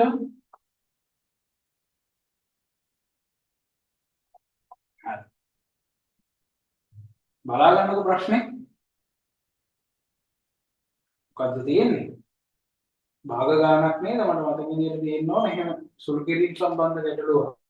හරියට ප්‍රශ්න අංක 20. මේ වගේ තව එකකට අග්ගාලා දෙන්න. ඒකත් හදලා මට උත්තරේ කියන්න. නේද? එතන තියෙන්නේ පහ ඍණ 6 බෙදීම x සමානයි කීයද? පහ ඍණ 6 බෙදීම x සමානයි 2යි. නේද? දැන් මොකල්ද මේ සමීකරණය මේ සමාන ලකුණෙන් දෙපැත්තේ තියෙන ඒවට සමාන වෙන්නේ. මේ සමාන ලකුණ මෙන්න මේ සම්පූර්ණ එකයි මෙන්න මේ සම්පූර්ණ එකයි ඔය දෙන්න සමාන වෙන්න ඕනේ. يعني මේ දෙකට මෙන්න මේ සම්පූර්ණ පදේ සමාන වෙන්න ඕනේ. ඒක නිසා තමයි සමාන ලකුණක් දාලා දෙන්නේ. මේ වගේ ඒවට තමයි අපි කියන්නේ සමීකරණ කියලා. දැන් අපිට x වල අගය නේද අහන්නේ. x වල අගය අහනවා නම් අපි දැනගන්න ඕන x ව තනි කරගන්න නේද? දැන් මෙතන තියෙන කීයද? පහ ඍණ 6 බෙදීම x සමානයි 2 නේද? x ව තනි කරගන්න එපා නේ. x ව තනි කරගන්න නම් x විතරක් ගන්න බෑ. මෙන්න මේ සමස්ත පදේම අපි තනි කරගන්න ඕනනේ. ඔය සමස්ත පදේම තනි කරගන්න නම් ඔයිට කලින් තියෙන කීයද ලකුණ? ලකුණ ඍණ ලකුණක් තියෙන. ඒ ඍණ 6 බෙදීම x නේද තියෙන්නේ? ඍණ 6 බෙදීම x නම් ඕක අපිට තනි කරගන්න පුළුවන් මේක මේ පැත්තට ගෙනහිල්ල නේද? පහ සමානයි 2 ධන 6 බෙදීම x නේද? දැන් අපිට ඕන මෙයා විතරයි නේ. දෙකක් අයින් කරගන්න නෙවෙයි. එහෙනම් දෙපැත්තෙන්ම දෙකක් අඩු කරන්න නේ. මෙයාගෙනුත් දෙකක් අඩු කරන්න, මෙයාගෙනුත් දෙකක් අඩු කරන්න. මේ දෙකට දෙක කැපෙනවා. පහෙන් දෙකක් 3යි. 3 සමානයි 6 බෙදීම x. දැන් ඉතින් x තනි කරගන්න අපි අරස් ගුණිතේ දාන්න. 3යි x සමානයි 6යි. එහෙනම් x කියන්නේ දෙපැත්තම 3ෙන් බෙදුවම x සමානයි 6 3ෙන් බෙදුවම 2යි. පැහැදිලිද? ආයි බලා ගන්නකොට අක්කාල කරේ මොකද්ද කියන්නේ? අපෙන් අහන්නේ x වල අගයනේ. x වල අගය අහනවා නම් අපි දැනගන්න ඕනේ මොකද්ද? x කියන එක කෙනා තනි කරගන්න නේ. අපි දැනගන්න ඕනේ x කියන එක කෙනා තනි කරගන්න. එහෙනම් ගානේ තියෙන්නේ පහ ඍණ 6 බෙදීම x සමානයි 2 කියලා නේද? පහ ඍණ 6 බෙදීම x සමානයි 2 කියලා තමයි ගානේ තියෙන්නේ. ඒක එහෙනම් අපි මෙන්න මේ x ව තනි කරගන්න අපිට x එකපාර ගන්න බෑ. අපි එහෙනම් මෙතන කරගන්න ඕන මේ 6 බෙදීම x කියන එක කෙනාම තනි කරගන්න. එහෙම නැත්නම් ඔයාලට පුළුවන් පොදු හරයක් ගන්න. හැබැයි ඒක ටිකක් වාතයි. මොකද වාතයි කියන්නේ? එහෙම වුණොත් මෙන්න මෙතනට x කියන එක එනවනේ. ටිකක් පොඩ්ඩක් සුළු කරන්න ඕන.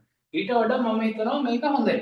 පහ ඍණ 6 බෙදීම x සමානයි 2යි. එහෙනම් අපිට පුළුවන් ඔය 6 බෙදීම x කියන එක එනම තනි කරගන්න අපි එයාව එහා පැත්තට දානවා. ඒ එහා පැත්තට දැම්මේ මෙතන එයා ඍණ නිසා. ඒක නිසා තමයි එයා එහා පැත්තට දැම්මේ ධන 6 බෙදීම x විදිහට.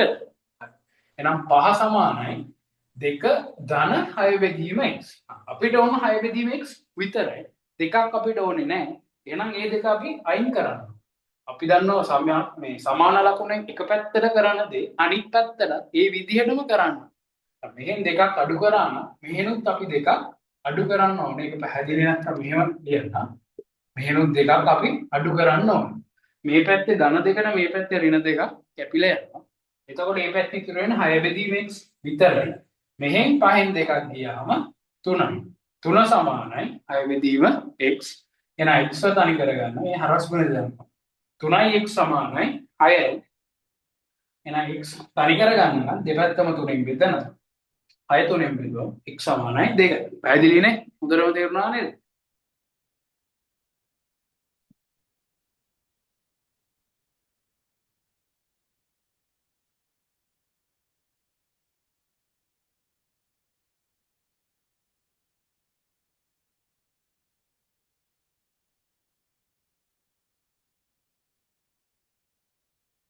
හරි. ටක් ගාලා දාගන්න ඊළඟට අපි ඊළඟ ගන්නට යනවා.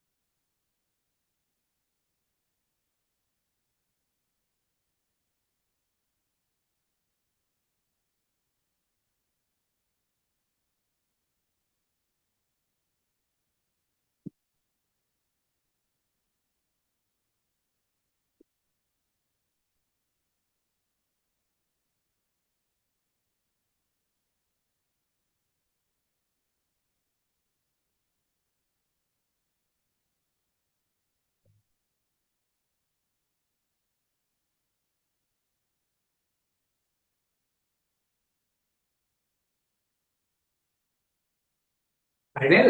ටක් ගාලා මැසේජ් එකක් දාන්නකෝ. ඔයාලට මේ වැඩේ ඉවරද කියලා. හරි. ඉල්ලක් කියලා. කරගෙන යන්න ලස්සනට. හරිද? මේ අතරේ ඔයාලට අමාරු ගණන් මොන හරි තියෙනම් ඒවත් chat එකේ අහන්න. මම බලන වෙලාවට දැක්කොතින් අනිවාර්යෙන් උත්තර දෙන්නම්. හරිද? එහෙනම් මැකුවා.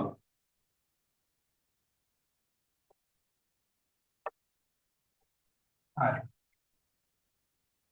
මේ ටිකේ ඔයාලගේ උඩරිමෙන් කරගෙන යන්න. හරිද? අතාරින්න නම් එපා. කොහොම හරි කරන් යන්න.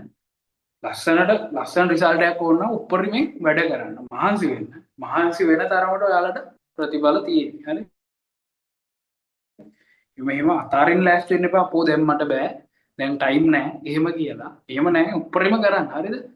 ඔතන හිටියවා මොන මට්ටමේ හිටියත් ඔයා මහන්සි වුණොත් ඔයාලගේ රිසල්ට් එක අකුරු දෙක තුනකින් වෙනස් කරන්න පුළුවන් නේ.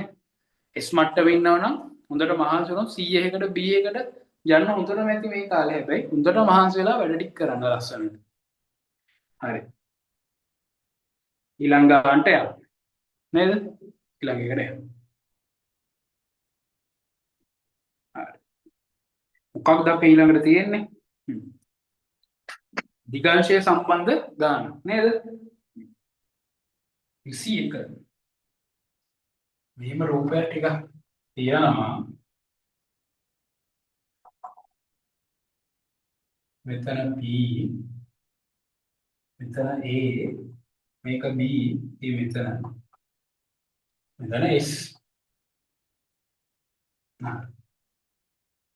ඊට අමතරව මෙතන Q. ඔන්න R කියලා එකක් තියෙනවා. මෙතන මෙහෙම මේ දෙක සෙට් කරනවා. මේක සමාන්තරයි. හරි. මේ තුනම සමාන්තරයි. ඊට අමතරව මේක අට ගන්නුවයි.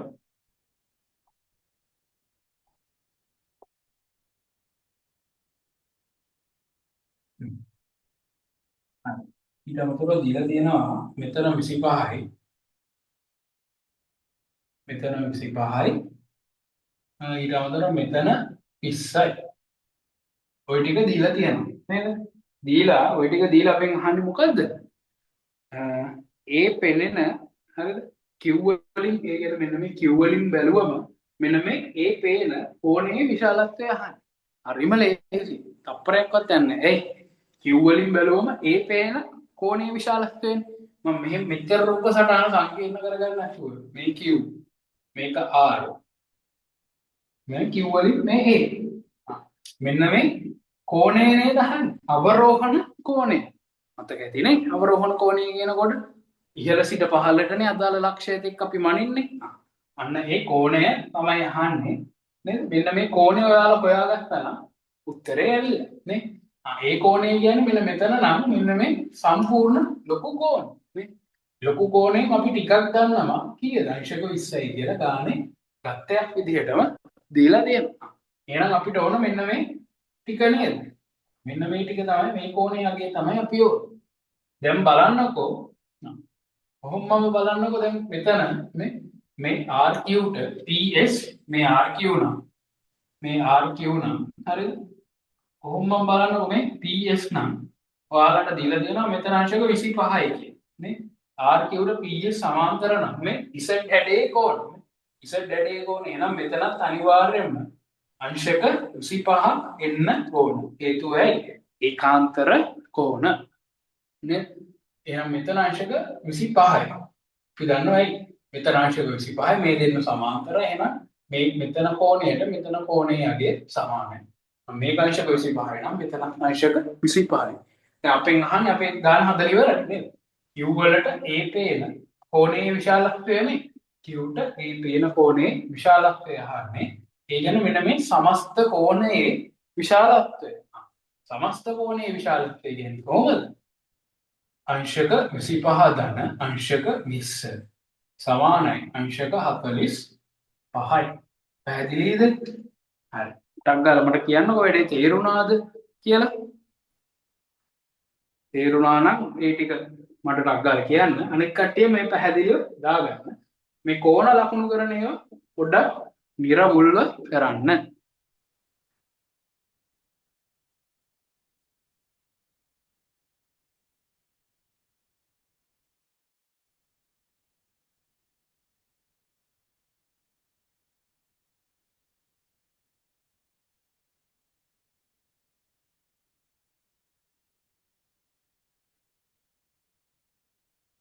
හරි.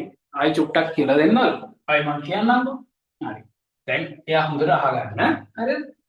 අපෙන් අහන්නේ Q වලින් බැලුවම A පේන නේ. එයා හිතන්න ඔයා ගොඩක් ලොකු උස නැගිල්ල ගොඩ නැගිල්ලකට නගිනවා. නැගලා ඔයා ඈත පේන තව මොකක් හරි ඈත තව පහලින් පේන බිල්ඩින් එකක් දිහා බලනවා. අපි S2 මෙහෙම පහළටනේ හරවන්න ඕන. මෙහෙම තියෙන එක මෙහෙම පහළටනේ හරවන්න ඕන.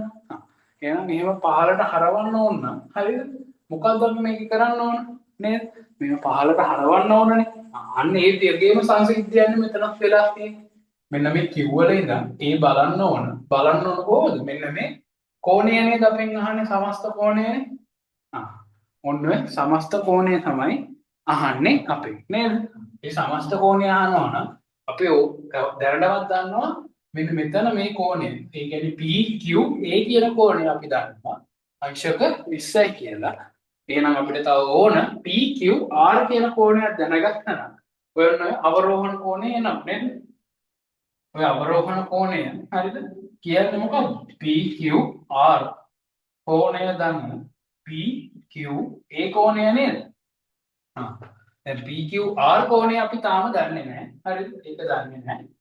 හැබැයි PQA කියන එක දන්නවා දත්තයක් විදිහට අංශක 20යි කියලා. දැන් PQR කියන එක අපි හොයන්න PQR මේ Z හැඩේ කෝණ මේ Z හැඩේ කෝණ මෙතන R මෙතන Q මෙතන P නේද මෙතන Q තියෙන්නේ හරිද දැන් දන්නවා මෙතන අංශක 25යි කියලා ඒ ගානේ දීලා තියෙනවා ඊට අමතරව දන්නවා මේ දෙන්න සමාන්තරයි කියලා මේ Z හැඩේ හැම කෝණයක්ම එකිනෙකට සමාන වෙන්නේ නැහැ පාද දෙක සමාන්තර වෙන්න ඕන එහෙනම් මේ පාද දෙක සමාන්තර නම් මෙතන අංශක 25යි නම් මේකට කියද අංශක 25ම තමයි එහෙනම් ඔන්න PQR කියන එක අපි දන්නවා अंशक 25යි PQA अंशक 20යි 25යි 20යි अंशक 45යි මම හිතනවා දැන් පැහැදිලි කියලා නේ පොඩ්ඩක් කියන්නකෝ ඒක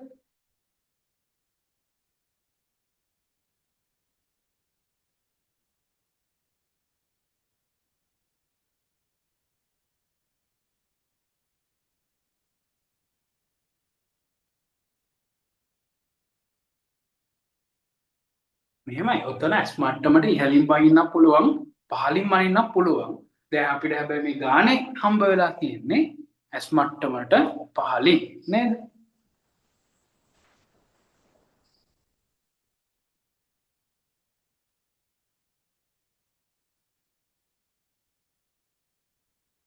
හරි. ඔය ගානට දාගන්නකො. දාගෙන අපි ඊළඟ ගානට යමු.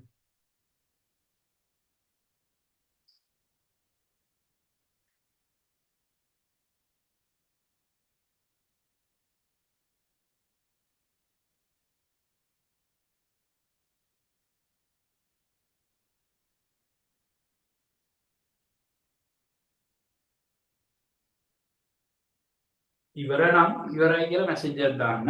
ටක් එතකොට ඊළඟ ගානට අපිට යන්න පුළුවන්.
හරි නේද ළමයි? ඊළඟ ගානට යමු නේද?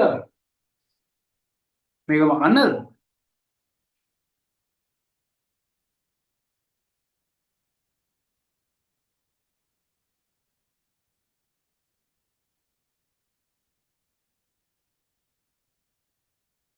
හරි නේ?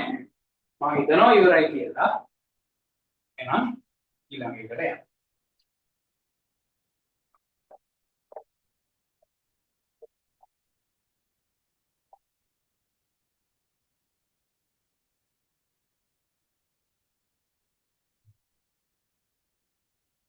ඊළඟ ගාන. මොකක්ද ඊළඟ ගානේ අපිට කියන්නේ? ඊළඟ ගානේ අපිට කියන්නේ අයියෝ ඒක හරි ලේසි නේ. ප්‍රශ්නාංක 22 නේද? එන්න මෙහෙම ප්‍රස්ථාරයක් ඇඳලා තියෙනවා. මේ පැත්තේ ඉන්නේ ලකුණු. මේ පැත්තේ ඉන්නේ ලකුණු. මේ පැත්තේ ඉන්නේ කවුද? කාලය. මේ පැත්තේ ඉන්නේ කාලය. කොහොම මෙතන තියෙනවා බිංදුව 2 4 6 8 නේ? බිංදුව 2 4 6 8. අපෝ මෙහෙක් තියෙනවා 1 2 3 4 5 6 ඔය ටිකනේ තියෙන්නේ. හරි. ඊළඟට බිංදුවයි 2යි අතර තියෙන 4ක්. බිංදුවයි 2යි අතර තියෙන 4ක්. ඊළඟට 2යි 4යි අතර 2යි 4යි අතර කීයද? 5ක් තියෙනවා. ඊළඟට 4යි 6යි අතර තියෙනවා 3ක්. 4යි 6යි අතර තියෙනවා 3ක්. නේද? ඊළඟට 6යි 8යි අතරක් තියෙනවා 3ක්. අපි මොනවද අහන්නේ මේ හිස්තැන් පුරවනවා කියන්නේ පොඩි ළමයින්ටත් පුළුවන් දෙන්නේ අහන්නේ අපි. හරි. බිංදුවක් දෙකක් අතර ළමයි ගන්න කීයද අහනවා ඒගොල්ලෝ දීලම තියෙනවා. මෙන්න මේ බිංදුවයි 2යි අතර ළමයි කීයක් ඉන්නවද? බිංදුවයි 2යි අතර ළමයි නම් ඉන්නවා 4 දෙනෙක් නේ. එහෙනම් ඉතිරි ටික ලේසි නේ. ඉතිරි ටිකේ මොකක්ද අහන්නේ? 2යි 4යි අතරනේ. බිංදුවයි 2යි අතර 4 දෙනෙක්. 2යි 4යි අතර කී දෙනෙක් කියනවා? ළමයි 5 දෙනෙක් ඉන්නවා නේ. දැන් 4යි 8යි අතර කී දෙනෙක් ඉන්නවද? 4යි 8යි අතර 4යි 8යි කියනකොට 4යි 6යි ටිකක් අයිති 6යි 8යි ටිකක් අයිති. දැන් 4යි 6යි අතර ඉන්නවා කීයද? 3 දෙනෙක්. එහෙනම් 6යි 8යි අතරක් ඉන්නවා තව 3 දෙනෙක්. එහෙනම් 4යි 8යි කියනකොට ඔය දෙගොල්ලම අයිති 3යි 3යි 6යි නේ. 0.2 අතර 4 දෙනයි 2යි 4යි අතර 5 දෙනයි 4යි 8යි මේ සම්පූර්ණ කාලය තුළ 4යි 6යි අතර 3යි 6යි 8යි අතර 3 තුනේ ඒවා 2යි සම්පූර්ණ ළමයි 6 දෙනෙක් ඉන්නවා.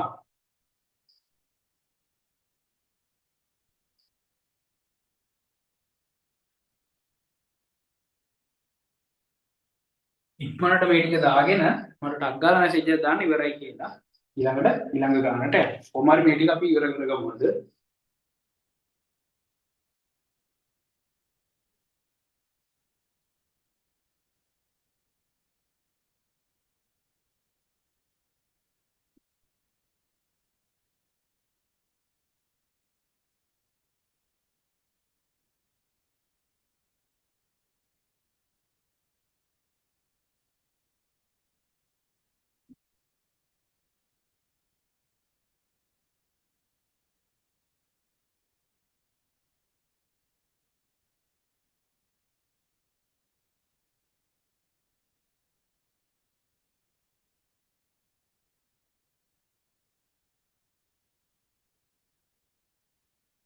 හරි නේද? ඊළඟ ගානට යමුනේ. මේක මයිකෝවා.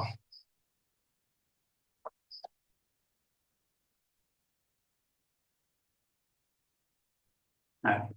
මොකක්ද ඊළඟ ගාන කියන්නේ?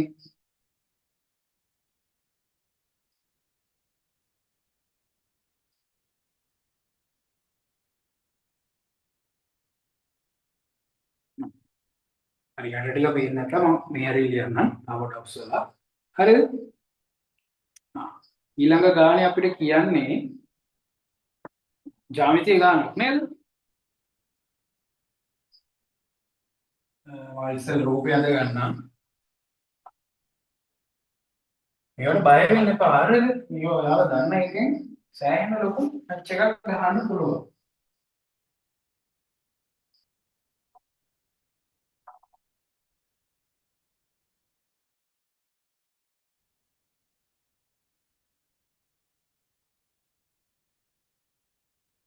මේ දෙකට සෙට් වෙන්න ඕන.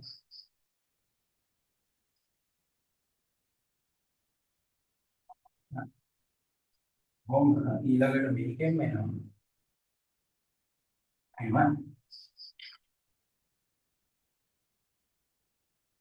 හරි. කොහොම එන්නේ? මැද කේන්ද්‍රය O නේද? මැද කේන්ද්‍රය O මේක P මෙතන S මෙතන R මෙතන Q. තව දීලා තියෙනවා මෙතන අංශක 20යි. මෙතන අංශක 20යි කියලා දීලා තියෙනවා. ඊට අමතරව මෙන්න මේ කෝණයේ අංශක x කියලා දීලා තියෙනවා. හරි. කලින් තියරියම තමයි. මොකද එකම කලින් ඉගෙනමේ ඒකේ චුට්ටක් වෙනස. හරි. මෙන්න මේ වෘත්තපාදයේ සලකන්න කේන්ද්‍රික ඛණ්ඩය. හරි. අන්න ඒ කේන්ද්‍රික ඛණ්ඩයේ පරිධි ආපාතනය කරන කෝණය නේද x කියන්නේ. එහෙනම් ඒ කේන්ද්‍රික ඛණ්ඩයේ මෙතන මේ පරිධිය ආපාතනය කරන කෝණය x වෙන්නේ නේද? ප්‍රමේය මතකයි. එකම කේන්ද්‍රික ඛණ්ඩයෙන් පරිධියේ සමාන කෝණ ආපාතනය කරනු ලබයි නේද? එහෙනම් මෙන්න මේ PQ කියන කේන්ද්‍රික ඛණ්ඩයේ මේ පරිධියේ ආපාතනය කරන කෝණය x. එහෙනම් APQ කේන්ද්‍රික ඛණ්ඩයෙන්ම මෙන්න මේ පරිධියේ ආපාතනය කරන මෙන්න මේ කෝණය ඒකත් x කියලා පැහැදිලි නේද? ඊළඟට පේනවද මෙන්න මේ PSR නේද? PSR හරිද? ඔන්න PSR කියන කෝණය අංශක 90ක් කියලා පේනවද? මගේ යන්ත්‍රයෙන් බලන්න එපා. ඔයාලගේ පේපර් එක බැලුවා නම් හරියටම ඒක තේරෙයි. හරිද? PSR කියන්නේ අංශක 90යි. හරි. එහෙනම් 90යි කියන්නේ PSR කියන්නේ මොකද්ද? x ධන අංශක 20 නේද? x ධන අංශක 20 තමයි අංශක 90. එහෙනම් x කියන්නේ කීයද? x තනි කරගන්න මොකද කරන්නේ? දෙපැත්තෙන්ම 20 20 අඩු කරගන්න. 90 ඍණ 20 x සමානයි අංශක කීයද? 70යි. පැහැදිලි නේද? හරිම ලේසි. ඕන මම ආපහු පොඩ්ඩක් කියලා දෙන්නම්. හරිද? කොහොමද ඒක කියලා දෙන්නේ? මෙන්න මේ PQ කියන කේන්ද්‍රික ඛණ්ඩයේ මේ පරිධිය ආපාතනය කරන කෝණය x. ඒ කියන්නේ මෙන්න මේ PRQ කියන එක තමයි x කියලා ගත්තේ. අන්න ඒ PQ කියන කේන්ද්‍රික ඛණ්ඩයෙම මෙන්න මෙතන ඒ කියන්නේ මේ PSQ කියන එකත් ආපාතනය කරන්නේ ඒ කේන්ද්‍රික ඛණ්ඩයෙන්ම තමයි. PSQ. එහෙනම් ඒකත් x නේ. PSQS නම් අපි දන්නවා PSR කියන්නේ අංශක 90යි. ඒක නිසා එතනින් පස්සේ PSR 90යි නම් PSR කියන්නේ මොකද? x ධන අංශක 20 සමානයි අංශක 90යි. x තනි කරන්නේ එහෙනම් 20 අඩු කරනවා x සමානයි අංශක 70යි. පැහැදිලි? අක්කාල ඉවර කට්ටිය මැසේජ් එකක් දාන්නකො මට ඉවරයි කියලා. අනිත් කට්ටිය ලියා ගන්න.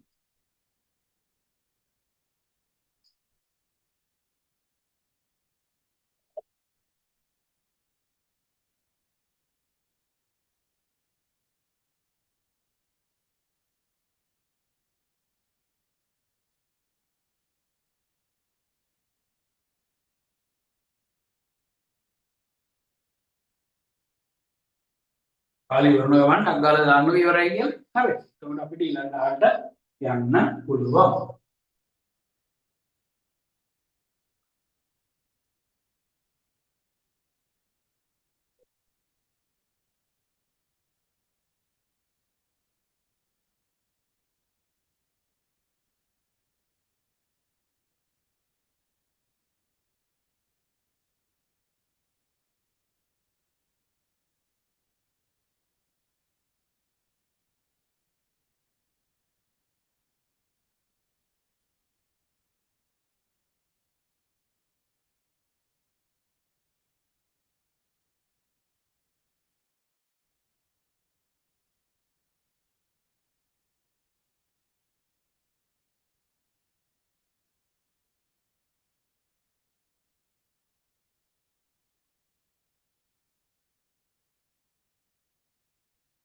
හරි නේද?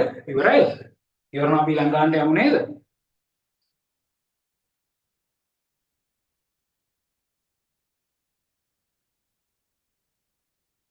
ඊළඟට බොහොම සරලයි. හරි. මේ මැත්ස් එක කියන එක අමාරුයි කියලා හිතන්න එපා. හරිම ලේසි මේකේ ලකුණු ගන්න පොඩ්ඩක් ඔයාලගේ භාවිතය විතරයි ඕන. පොඩ්ඩක් මේකට ප්‍රැක්ටිස් වුණා නම් ලකුණු ටික ගෙදරින් අරන් යන්න පුළුවන්. හරි. ඔයාලට තේරෙයි දැන් මේ හදනකොට. ඒ කියන්නේ මම එක දිගට අවුරුදු 5ක පාස් පේපර්ස් ටික කරලා යන්න වැඩි ඕනේ. එක දිගට ටයිම් අරන් අනිවාර්යෙන්ම ඔයාලගේ ලකුණු තියෙන මට්ටමේ ඉඳන් ඉම්ප්‍රූව් වෙනවා. හරි.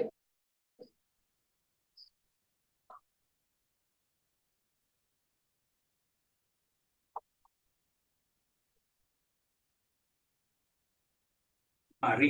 ඊළඟට අංක 24 නේද 24 වෙනි ගන්න. තව ගණන් දෙකක්. හරි. තව එක. නේ 24 වර්ගඵලය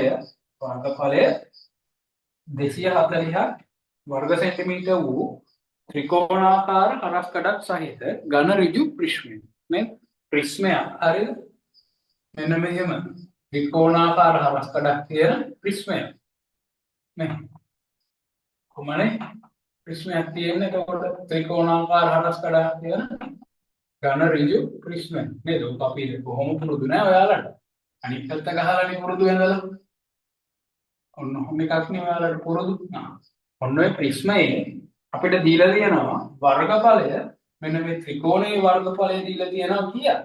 වර්ග සෙන්ටිමීටර් 240ක් කියලා මේ ත්‍රිකෝණයේ වර්ගඵලය දීලා තියෙනවා නේද? අපෙන් අහන්නේ පරිමාවක් නේ. ප්‍රිස්මයක් නෙමෙයි. මොකක් වුණත් පරිමාවක් කියලා කියන්නේ හරස්කඩ වර්ගඵලයේ වතාව දිගක් නේ. හරස්කඩ පරිමාවක් නම් හරිද? මේක මෙහෙමයි. ගෝල වලට එහෙම පොඩ්ඩක් ඇප්ලයි කරන්න අමාරුයි. ඒවට අර සූත්‍ර 4 වේදීම් 3යි 5R ගණන් කියන සූත්‍ර මතක තියාගන්න ඕන. මම බහුතරයකදී බහුතර වෙලාවකදී අපෙන් හරස්කඩ වර්ගඵලය අහලා තිබ්බනම් නේද? සෝරි මේ අපේ පරිමාව අහලා තිබ්බනම් පරිමාව කියන්නේ මොකද? සාමාන්‍යයෙන් නම් දිග ගුණ කිරීම පළල ගුණ කිරීම උස නේ. දිග ගුණ කිරීම පළල කියන්නේ මොකද්ද? හරස්කඩ වර්ගඵලය. ඔන්න හරස්කඩ වර්ගඵලය වතාව මේකේ දිගෙන් ගුණ කරා නම් හරිද ඒව නැත්නම් උසින් කැමති එකකින් ගුණ කරා නම් ඔයාලට එනවා මේකේ පරිමාව. මෙතන අපිට ගානේ දීලා තියෙනවා හරිද? උස මෙතන උස දාගමුකෝ අපිට උසනේ දීලා තියෙන්නේ දිග ගුණ කිරීම පළලනේ වර්ගඵලය කියන්නේ. හරි. අපිට කියලා දෙනවා හරස්කඩයි ලු නේද? හරස්කඩ වර්ගඵලය වර්ග සෙන්ටිමීටර් 240යි. මෙතන මම මේ ටික මෙතන ඉඳන් උඩින් ලියන්නම්. හරි. හරස්කඩ වර්ගඵලය වර්ග සෙන්ටිමීටර් 240. එහෙනම් පරිමාව කියන්නේ හරස්කඩ වර්ගඵලය වතාව උසනේ. උසනේ දෙන්න ඕන මෙතනට. හරි. අපිට උස දීලා තියෙනවා කීයද? උස දීලා තියෙනවා ගානේ 15ක් නේද දීලා තියෙන්නේ? ගානේ උස දීලා තියෙන්නේ මගේ ගාන හරි. උස දීලා තියෙන්නේ සෙන්ටිමීටර් 15ක් නේද? එහෙනම් මේ පරිමාව හොයන්නේ 240 ගුණ කරනවා 15 240 ගුණ කරනවා 15 කීය දෙන්නේ ගුණ කරා? 40 ඉස්සෙල්ලා 24 15 ගුණ කරන්න ඕන. 5 වරක් 4 20යි බිංදුවයි දෙකක් ඉතිරි. 5 වරක් 2 10යි 2යි 12යි 24යි නේද? බිංදුවයි 4යි 2යි 6යි 2යි 1යි 3යි නේද? 3600යි ඝන සෙන්ටිමීටර්. මතක ඇතුව ඒකක දාන්න. මොකද ඒකකය නැත්තම් පිළිතුර හරිය සම්පූර්ණ ලකුණ හම්බෙන්නේ නැති අවස්ථා ඕන තරම් තියෙනවා. හරිනේ? ප්‍රශ්න නැහැනේ. ප්‍රශ්න තියෙන ටක් ගාලා දාන්නකො නැත්තම් වැඩි තේරුණාද කියලා මට පොඩ්ඩක් දාන්නකො. හරස්කඩ වර්ගඵලය තමයි මේ හරස්කඩ වර්ගඵලය තමයි 240. උස කියන්නේ 15. එතකොට ඔන්න ඔය 240 හරිද? ඔය 240 15න් ගුණ කරාම හරි. ඔය 240 15න් ගුණ කරාම මෙතන ගුණ කරලා තියෙනවා. උත්තරේ එනවා 3600යි ඝන සෙන්ටිමීටර්. පැහැදිලි?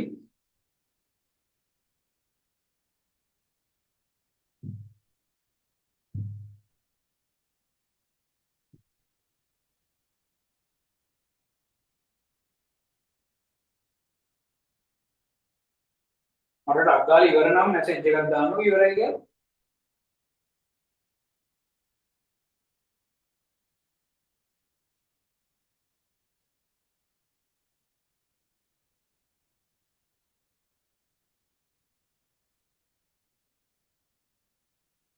නේ?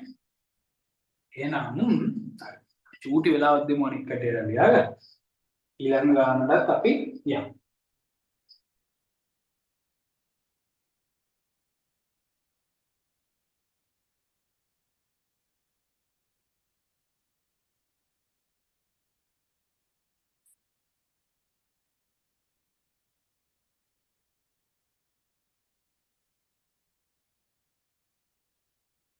හරි මම හිතනවා දැන් වෙලාව ඇති කියලා. ඊළඟ එක.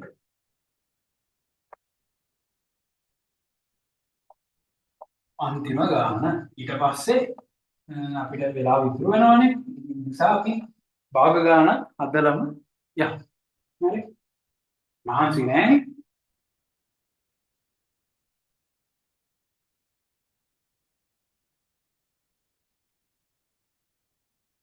හරි ගාන කියන්නේ මොකද්ද? ABCD අපි අඳගමු.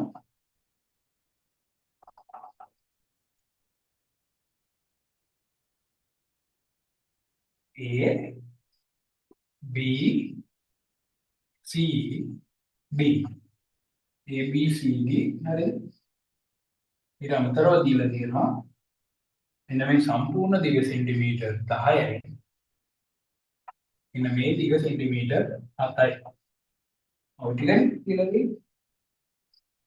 AB ධාරයට සෙන්ටිමීටර් 7ක් දුරින්ද D ට සෙන්ටිමීටර් 10ක් දුරින්ද P නම් සිදුරක් විදිය යුතුය නේද?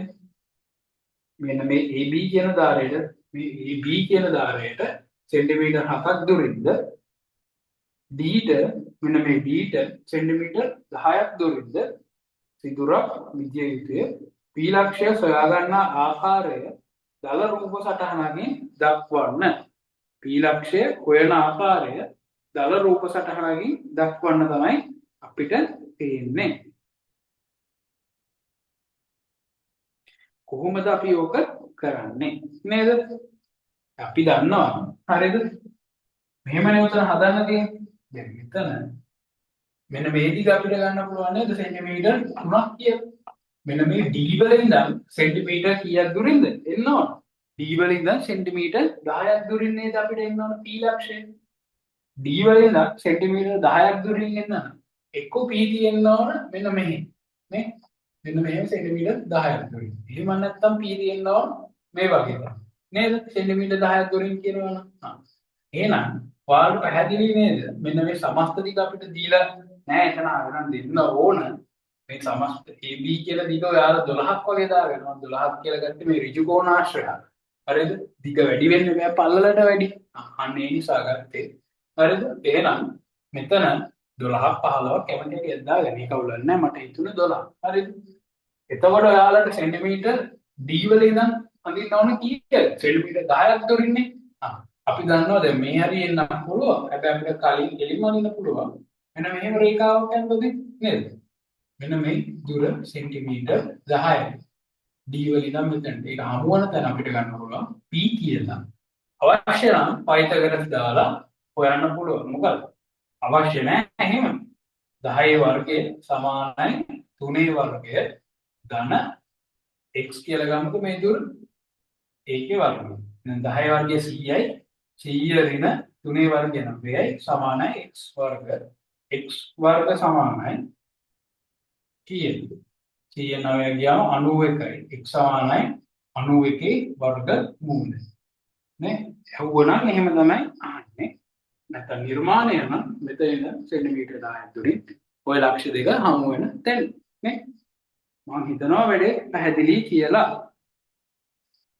පොඩ්ඩක් මැසේජ් එකක් දාලා කියලා ගහන්නකො. 12 තියෙනවා නේද? හරි මම දැක්කේ නැහැ කියනවා. එහෙනම් කිසිම අවුලක් නැහැ.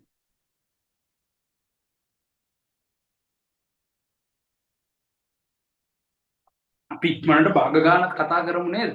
පරාදින ඔයාලගේ වෙලාවෙ උපරිම ප්‍රයෝජනයක් ගන්න නෙවෙයි නේ. දැන් ලංකන වෙලාව නෙමෙයි මේ දැන් අන්තිම ඔන්න මෙන්න තියලානේ තියෙන්නේ. මොනට අපි භාග ගන්න සාකච්ඡා කරලම වැඩි ඉවරයක් කරමු නේ. මට අක්කාල එහෙම හොඳයිද කියලා කියන්නකො මැසේජ් එකක් දාලා.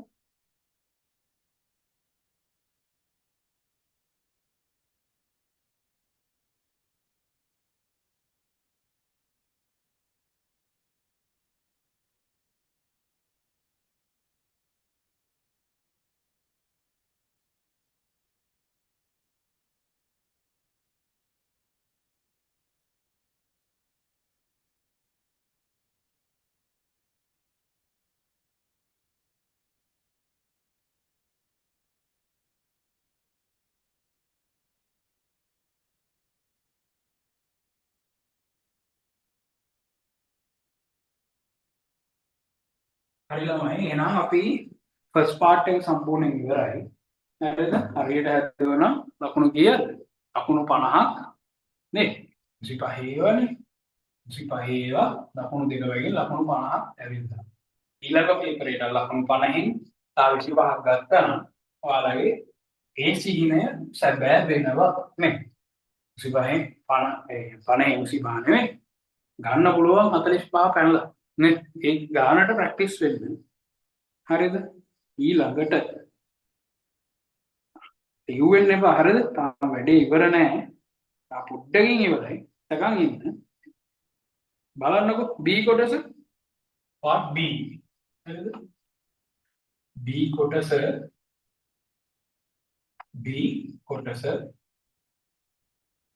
මොකද්ද B කොටසේ පළවෙනි ගාන භාග ගාන නේද? දෙවෙනි ගාන වර්ගඵලය පරිමිතිය. කොහොමනේ? තුන කොටක් කරට එන්නේ කොහොමද? තුන නම් එන්නේ කොටස් වෙලඳපොළ නේද? තුන කොටස් වෙලඳපොළ ආපහු හතර මොකක්ද එන්නේ? ආපහු හතර එනවා ප්‍රාන්තිපාන්තර. එහෙම නැත්නම් සම්භාවිතා. ওই ටික නේද එන්නේ? ප්‍රාන්තිපාන්තරයි සම්භාවිතා ටික එන්නේ. හරි. අපි අද පළවෙනි ගාන කරලා ඉවර කරමු නේද? මොකද්ද පළවෙනි ගානේ කියේ? ඔතන පළවෙනි ගානේ තුන් ඒ කියන්නේ මේ හැඳින්වීමේ තුන්වෙනි පේළියේ පොඩක් හදාගන්න පහ බෙදීම දෙකයි නෙමෙයි දෙක බෙදීම පහයි කියලා. හරිද? ඒක වෙන්න බෑනේ අර භාගයක් කියනකොට. භාග සංඛ්‍යාවක්නේ. ලවය අනිවාර්යෙන් මේ එකට වඩා අඩු එකක් වෙන්න ඕනනේ. එහෙම එකක් නැහැ. ඒ කියන්නේ හරයට වඩා අඩු වෙන්න ඕන ලවය. එහෙම තමයි භාගයක් වෙන්නේ. දැන් උතන හරයට වඩා වැඩිනේ, දෙකට වඩා 5 ලොකුයිනේ. එහෙම නෙමෙයි. දෙක බෙදීම 5 දාගන්න. හරි. ඒක නිසා ගාන හදන්න බැරි වුණා නම් දැන් try කරන්න. හරි. මොකක්ද කියන්නේ? රාජා තම පෞද්ගලික ව්‍යාපාරයෙන් වාර්ෂිකව ලැබෙන ලාභයෙන් කොටසක් වෙන් කරනවා. ඒ කියන්නේ එයාගේ බිස්නස් එකෙන් ලැබෙනවනේ යන ප්‍රොෆිට් එක. අන්නේ ප්‍රොෆිට් එක පොඩ්ඩක් වෙන් කරලා හරිද සම්පූර්ණ ගන්නෙ නැහැ. අන්න ඒකෙන් කොටසක් හරිද ප්‍රොෆිට් එකෙන් කොටසක් සුබ සාධන කටයුතු වලට යොදා ගන්නවා. හරිද? අන්නේ සුබ සාධන කටයුතු වලට දැන් මෙහෙම රාජ්‍යගේ බිස්නස් එකෙන් ප්‍රොෆිට් එකක් ලැබෙනවා. ඒකෙනුත් කොටසක් සුබ සාධන කටයුතු වලට යොදා ගන්නවා. අපි දන්නේ නැහැ කොච්චර කොටසක්ද කියලා. මොකද අපිට ගාණි දත්ත දීලා නැහැ.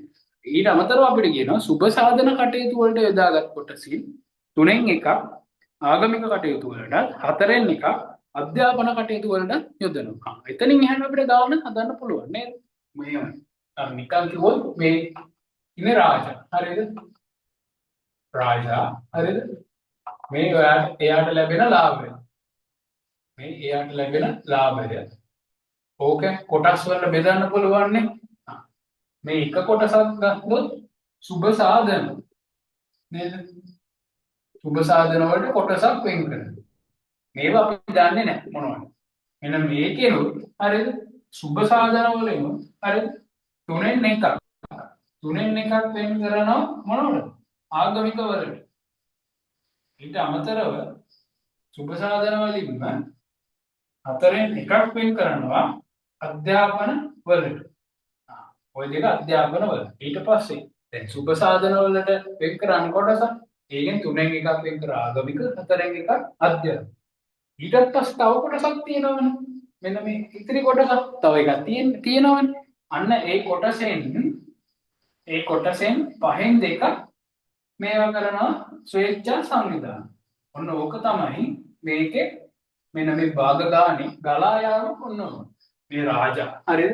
මේ යාට ලැබෙන ලාභය. හරිද? කොටස් කීපයක් ඇති. අපි දන්නේ නැහැ. අපිට දීලා තියෙන්නේ සුබ සාධන වලින් තමයි ගාන ගෙනියන්න දෙන්නේ. මේ ලාභයෙන් කොටසක් යනවලු සුබ සාධන වලට. ඒකෙන් තුනෙන් එකක් යනවලු ආගමික කටයුතු වලට. තුනෙන් එකක් ආගමික කටයුතු වලට. ඊට අමතරව හතරෙන් එකක් අධ්‍යාපනික කටයුතු වලට. මේ ආගමිකයි අධ්‍යාපනිකයි දෙකටම වෙන් කරාට පස්සේ ඉතිරි ටිකෙන් පහෙන් දෙකක් ස්වේච්ඡා කටයුතු වලට නේද? ඔන්න ඔහොම තමයි ගාන යන්නේ. දැන් ගණන් ටික හදන්න යන්නේ නේද? හරි. පළවෙනි කොටසෙන් මොකක්ද අහන්නේ අපිට? රෝමිලක්කන් එකෙන් අපෙන් අහන්නේ ආගමිකයි අධ්‍යාපන වලටයි කොච්චර භාගයක් වෙන් කරනවා. ආගමිකයි අධ්‍යාපනිකයි නේද? ආගමික කියන්නේ 3න් 1යි. අධ්‍යාපනික කියන්නේ 4න් 1යි. ওই දෙක එකතු කරන්න. එකතු කරනකොට පොදු හරයක් ගන්න නේද? 3ටයි 4ටයි දෙකටම පොදු 12නේ. 3න් 1යි කියන්නේ 12න් නම් කීයද? 4යි. 4න් 1යි කියන්නේ 12න් 3යි. එහෙනම් ආගමික වලට අධ්‍යාපනික වලට යනවා 12න් 7යි.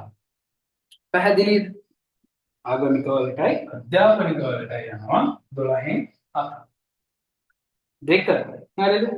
දැන් ඔය ආගමික වලට අධ්‍යාපන වලට යන්නේ 12න් 7ක් කියන්නේ. ඊළඟට අපිට කියන්නේ ඉතිරියෙන් පහෙන් දෙකක් නේ. ඉතිරි කොටසෙන් පහෙන් දෙකක් නේද ස්වේච්ඡා සංවිධාන වලට වෙන් කරනවා කියලා කියන්නේ. නේ? ඉතිරි කොටසෙන් පහෙන් දෙකක් නේ. ඉතිරි කොටසෙන් පහෙන් දෙකක්. දැන් ඉතිරියේ දැන් අපි දන්නවා එහෙනම් මේ ආගමික වලට අධ්‍යාපන වලට යොදලා තියෙන්නේ 12න් 7ක් නේද? 12න් 7ක් කියදෙවුවනම් අපි දන්නවා ඉතිරි කීයද? සමස්තය 12න් 12යි. එහෙනම් ඉතිරි වෙන්න ඕන 12න් 7 අඩු කරාම ඉතිරිය අපිට ගන්න පුළුවන් නේද? මෙන්න මේ ඉතිරිය කියන එක අපිට ගන්න පුළුවන් 12න් 12න් අඩු කරනවා 12න් 7ක්. එහෙනම් ඉතිරි 12න් 5ක්. ඔන්න ඔය 12න් 5න් දෙකක් තමයි එයා ස්වේච්ඡා කටයුතු වලට යෙදෙන්නේ. එහෙනම් ස්වේච්ඡා කටයුතු වලට යෙදුවේ 12න් 5න් පහෙන් දෙකක් නේද? අල්ලා යන්න දෙන්නේ ಗುಣ කිරීම පහට පහ කැපිලා ගියම ඉතිරි වෙනවා 12න් දෙකක්. ඒ කියන්නේ 6න් නම් එකක්. පැහැදිලි? දෙවෙනි කොටස මොකද්ද කරේ? ඉතිරි කොටසෙන් පහෙන් දෙකක් නේ. ඉතිරි කොටස කියන්නේ කීයද? එහෙනම් සමස්තය අපි එකතු කරාම ගන්නවා 12න් 7ක්. එහෙනම් ඉතිරිය වෙන්න ඕන 12න් 12න් 12න් 7ක් අඩු කරාම 12න් 5. ඉතිරිය 12න් 5යි නම් හරි ඒකෙන් පහෙන් දෙකක් 12න් 5න් පහෙන් දෙකක්. ඒක තමයි. එතකොට සුළු කරාම ඉන්නේ 12න් 2යි කියලා. ඒක කියන්නේ 6න් 1යි. පැහැදිලි නේද?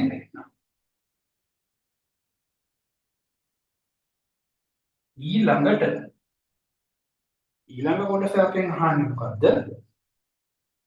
දැන් ඊට කොටස් දෙකක් ඉවරයි. හරි. මේ ටික චුට්ටක් දාගන්නකෝ දාගෙන මට ඉවරද කියලා කියන්නකො මම ඊළඟට කියලා දෙන්න. මට බෝඩ් එකේ පොඩ්ඩක් ඊට ප්‍රශ්නයක් තියෙනවානේ.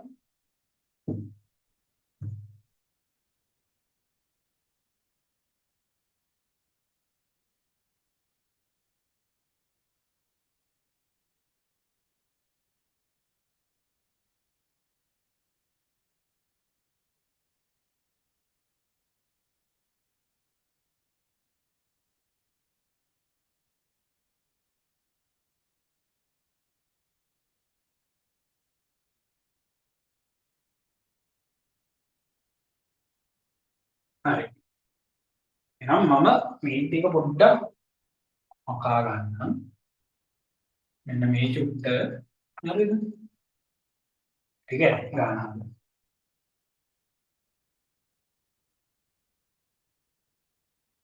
ඊළඟට අපිට කියනවා නේද?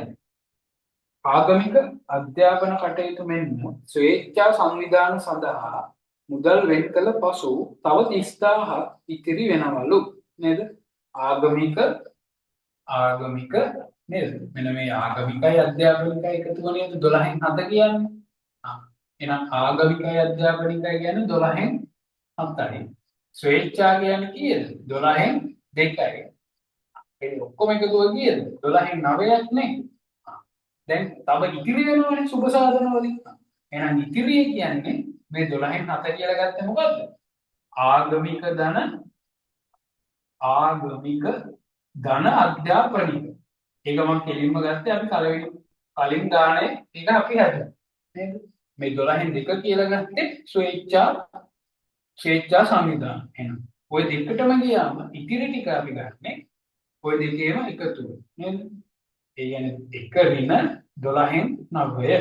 1 කියන්නේ සමස්ත සුබ සාධාරණ කොට. ඒ කියන්නේ 12න් 12ක් නේ. 12න් 12න් 12න් 9ක් අඩු කරාම 12න් කීයද? 3යි.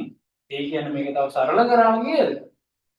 12න් 3 කියන්නේ 4න් 1යි නේද? ඔන්න ඔය ඉතිරි මුදල තමයි අපිට කියන්නේ කීයද? රුපියල් 30000යි. නේ?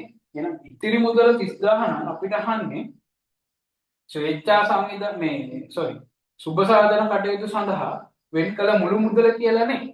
අපි දන්නවා ඉතිරි මුදල කියන්නේ මෙන්න මේ 4න් 1 කියන භාගය නේද? එහෙනම් ඔන්න 4න් 1 කියන භාගය රුපියල් 30000යි නම් නේද? අපෙන් අහන්නේ මුළු මුදලනේ. ඒ කියන්නේ මේ සුබ සාධන කටයුතු සඳහා වෙන් කළ මුළු මුදල නේද? එහෙනම් 4න් 1 කියන්නේ දැන් මෙතන ඉඳන් හරිද? 4න් 1 කියන්නේ රුපියල් නම් 30000යි නේද? එහෙනම් එකක් කියන්නේ කොච්චරද? 30000 ඒවා 4ක්. ඒ කියන්නේ කීයද? රුපියල් නම් 1,20,000ක්.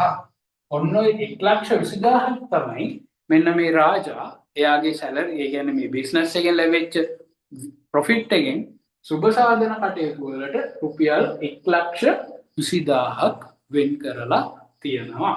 මං හිතනවා වැඩේ තේරුණා කියලා. හරි නේද? එහෙනම් එතනින් අපිට අද වැඩ කටයුතු ඉවරයි.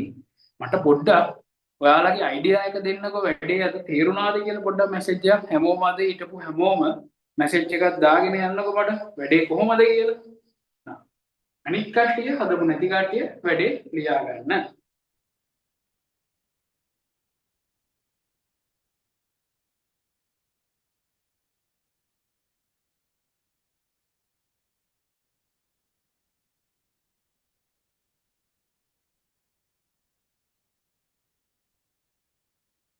හැමෝම දාන්නකො මැසේජ් එක නේ. එතකොටනේ අපිට සතුටු ආයි කරන්න පුළුවන් නේ.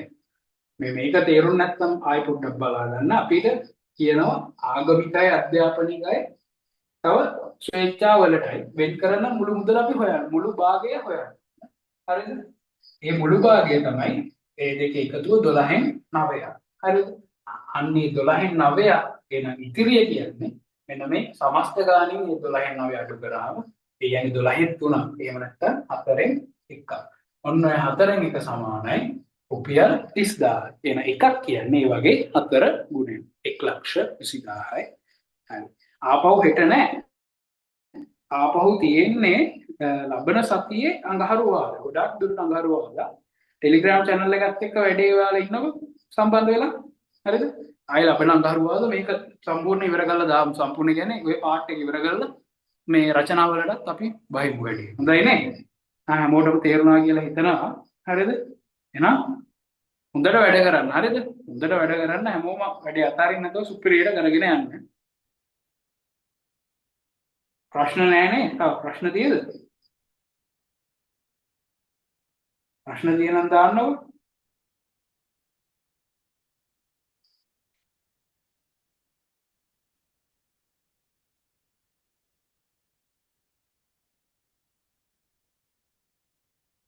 හරි. එහෙනම් මම මීටින් එක එන්ඩ් කරනවා. ඔයාලා වැඩ ටික කරගන්න. ස්මාර්ට් පරපුරේ නෙක්ස්ට් ලෙවල් එක හිතට දැනෙන ලොජිකල් ෆිසික්ස් දර්ශන උකුවෙලා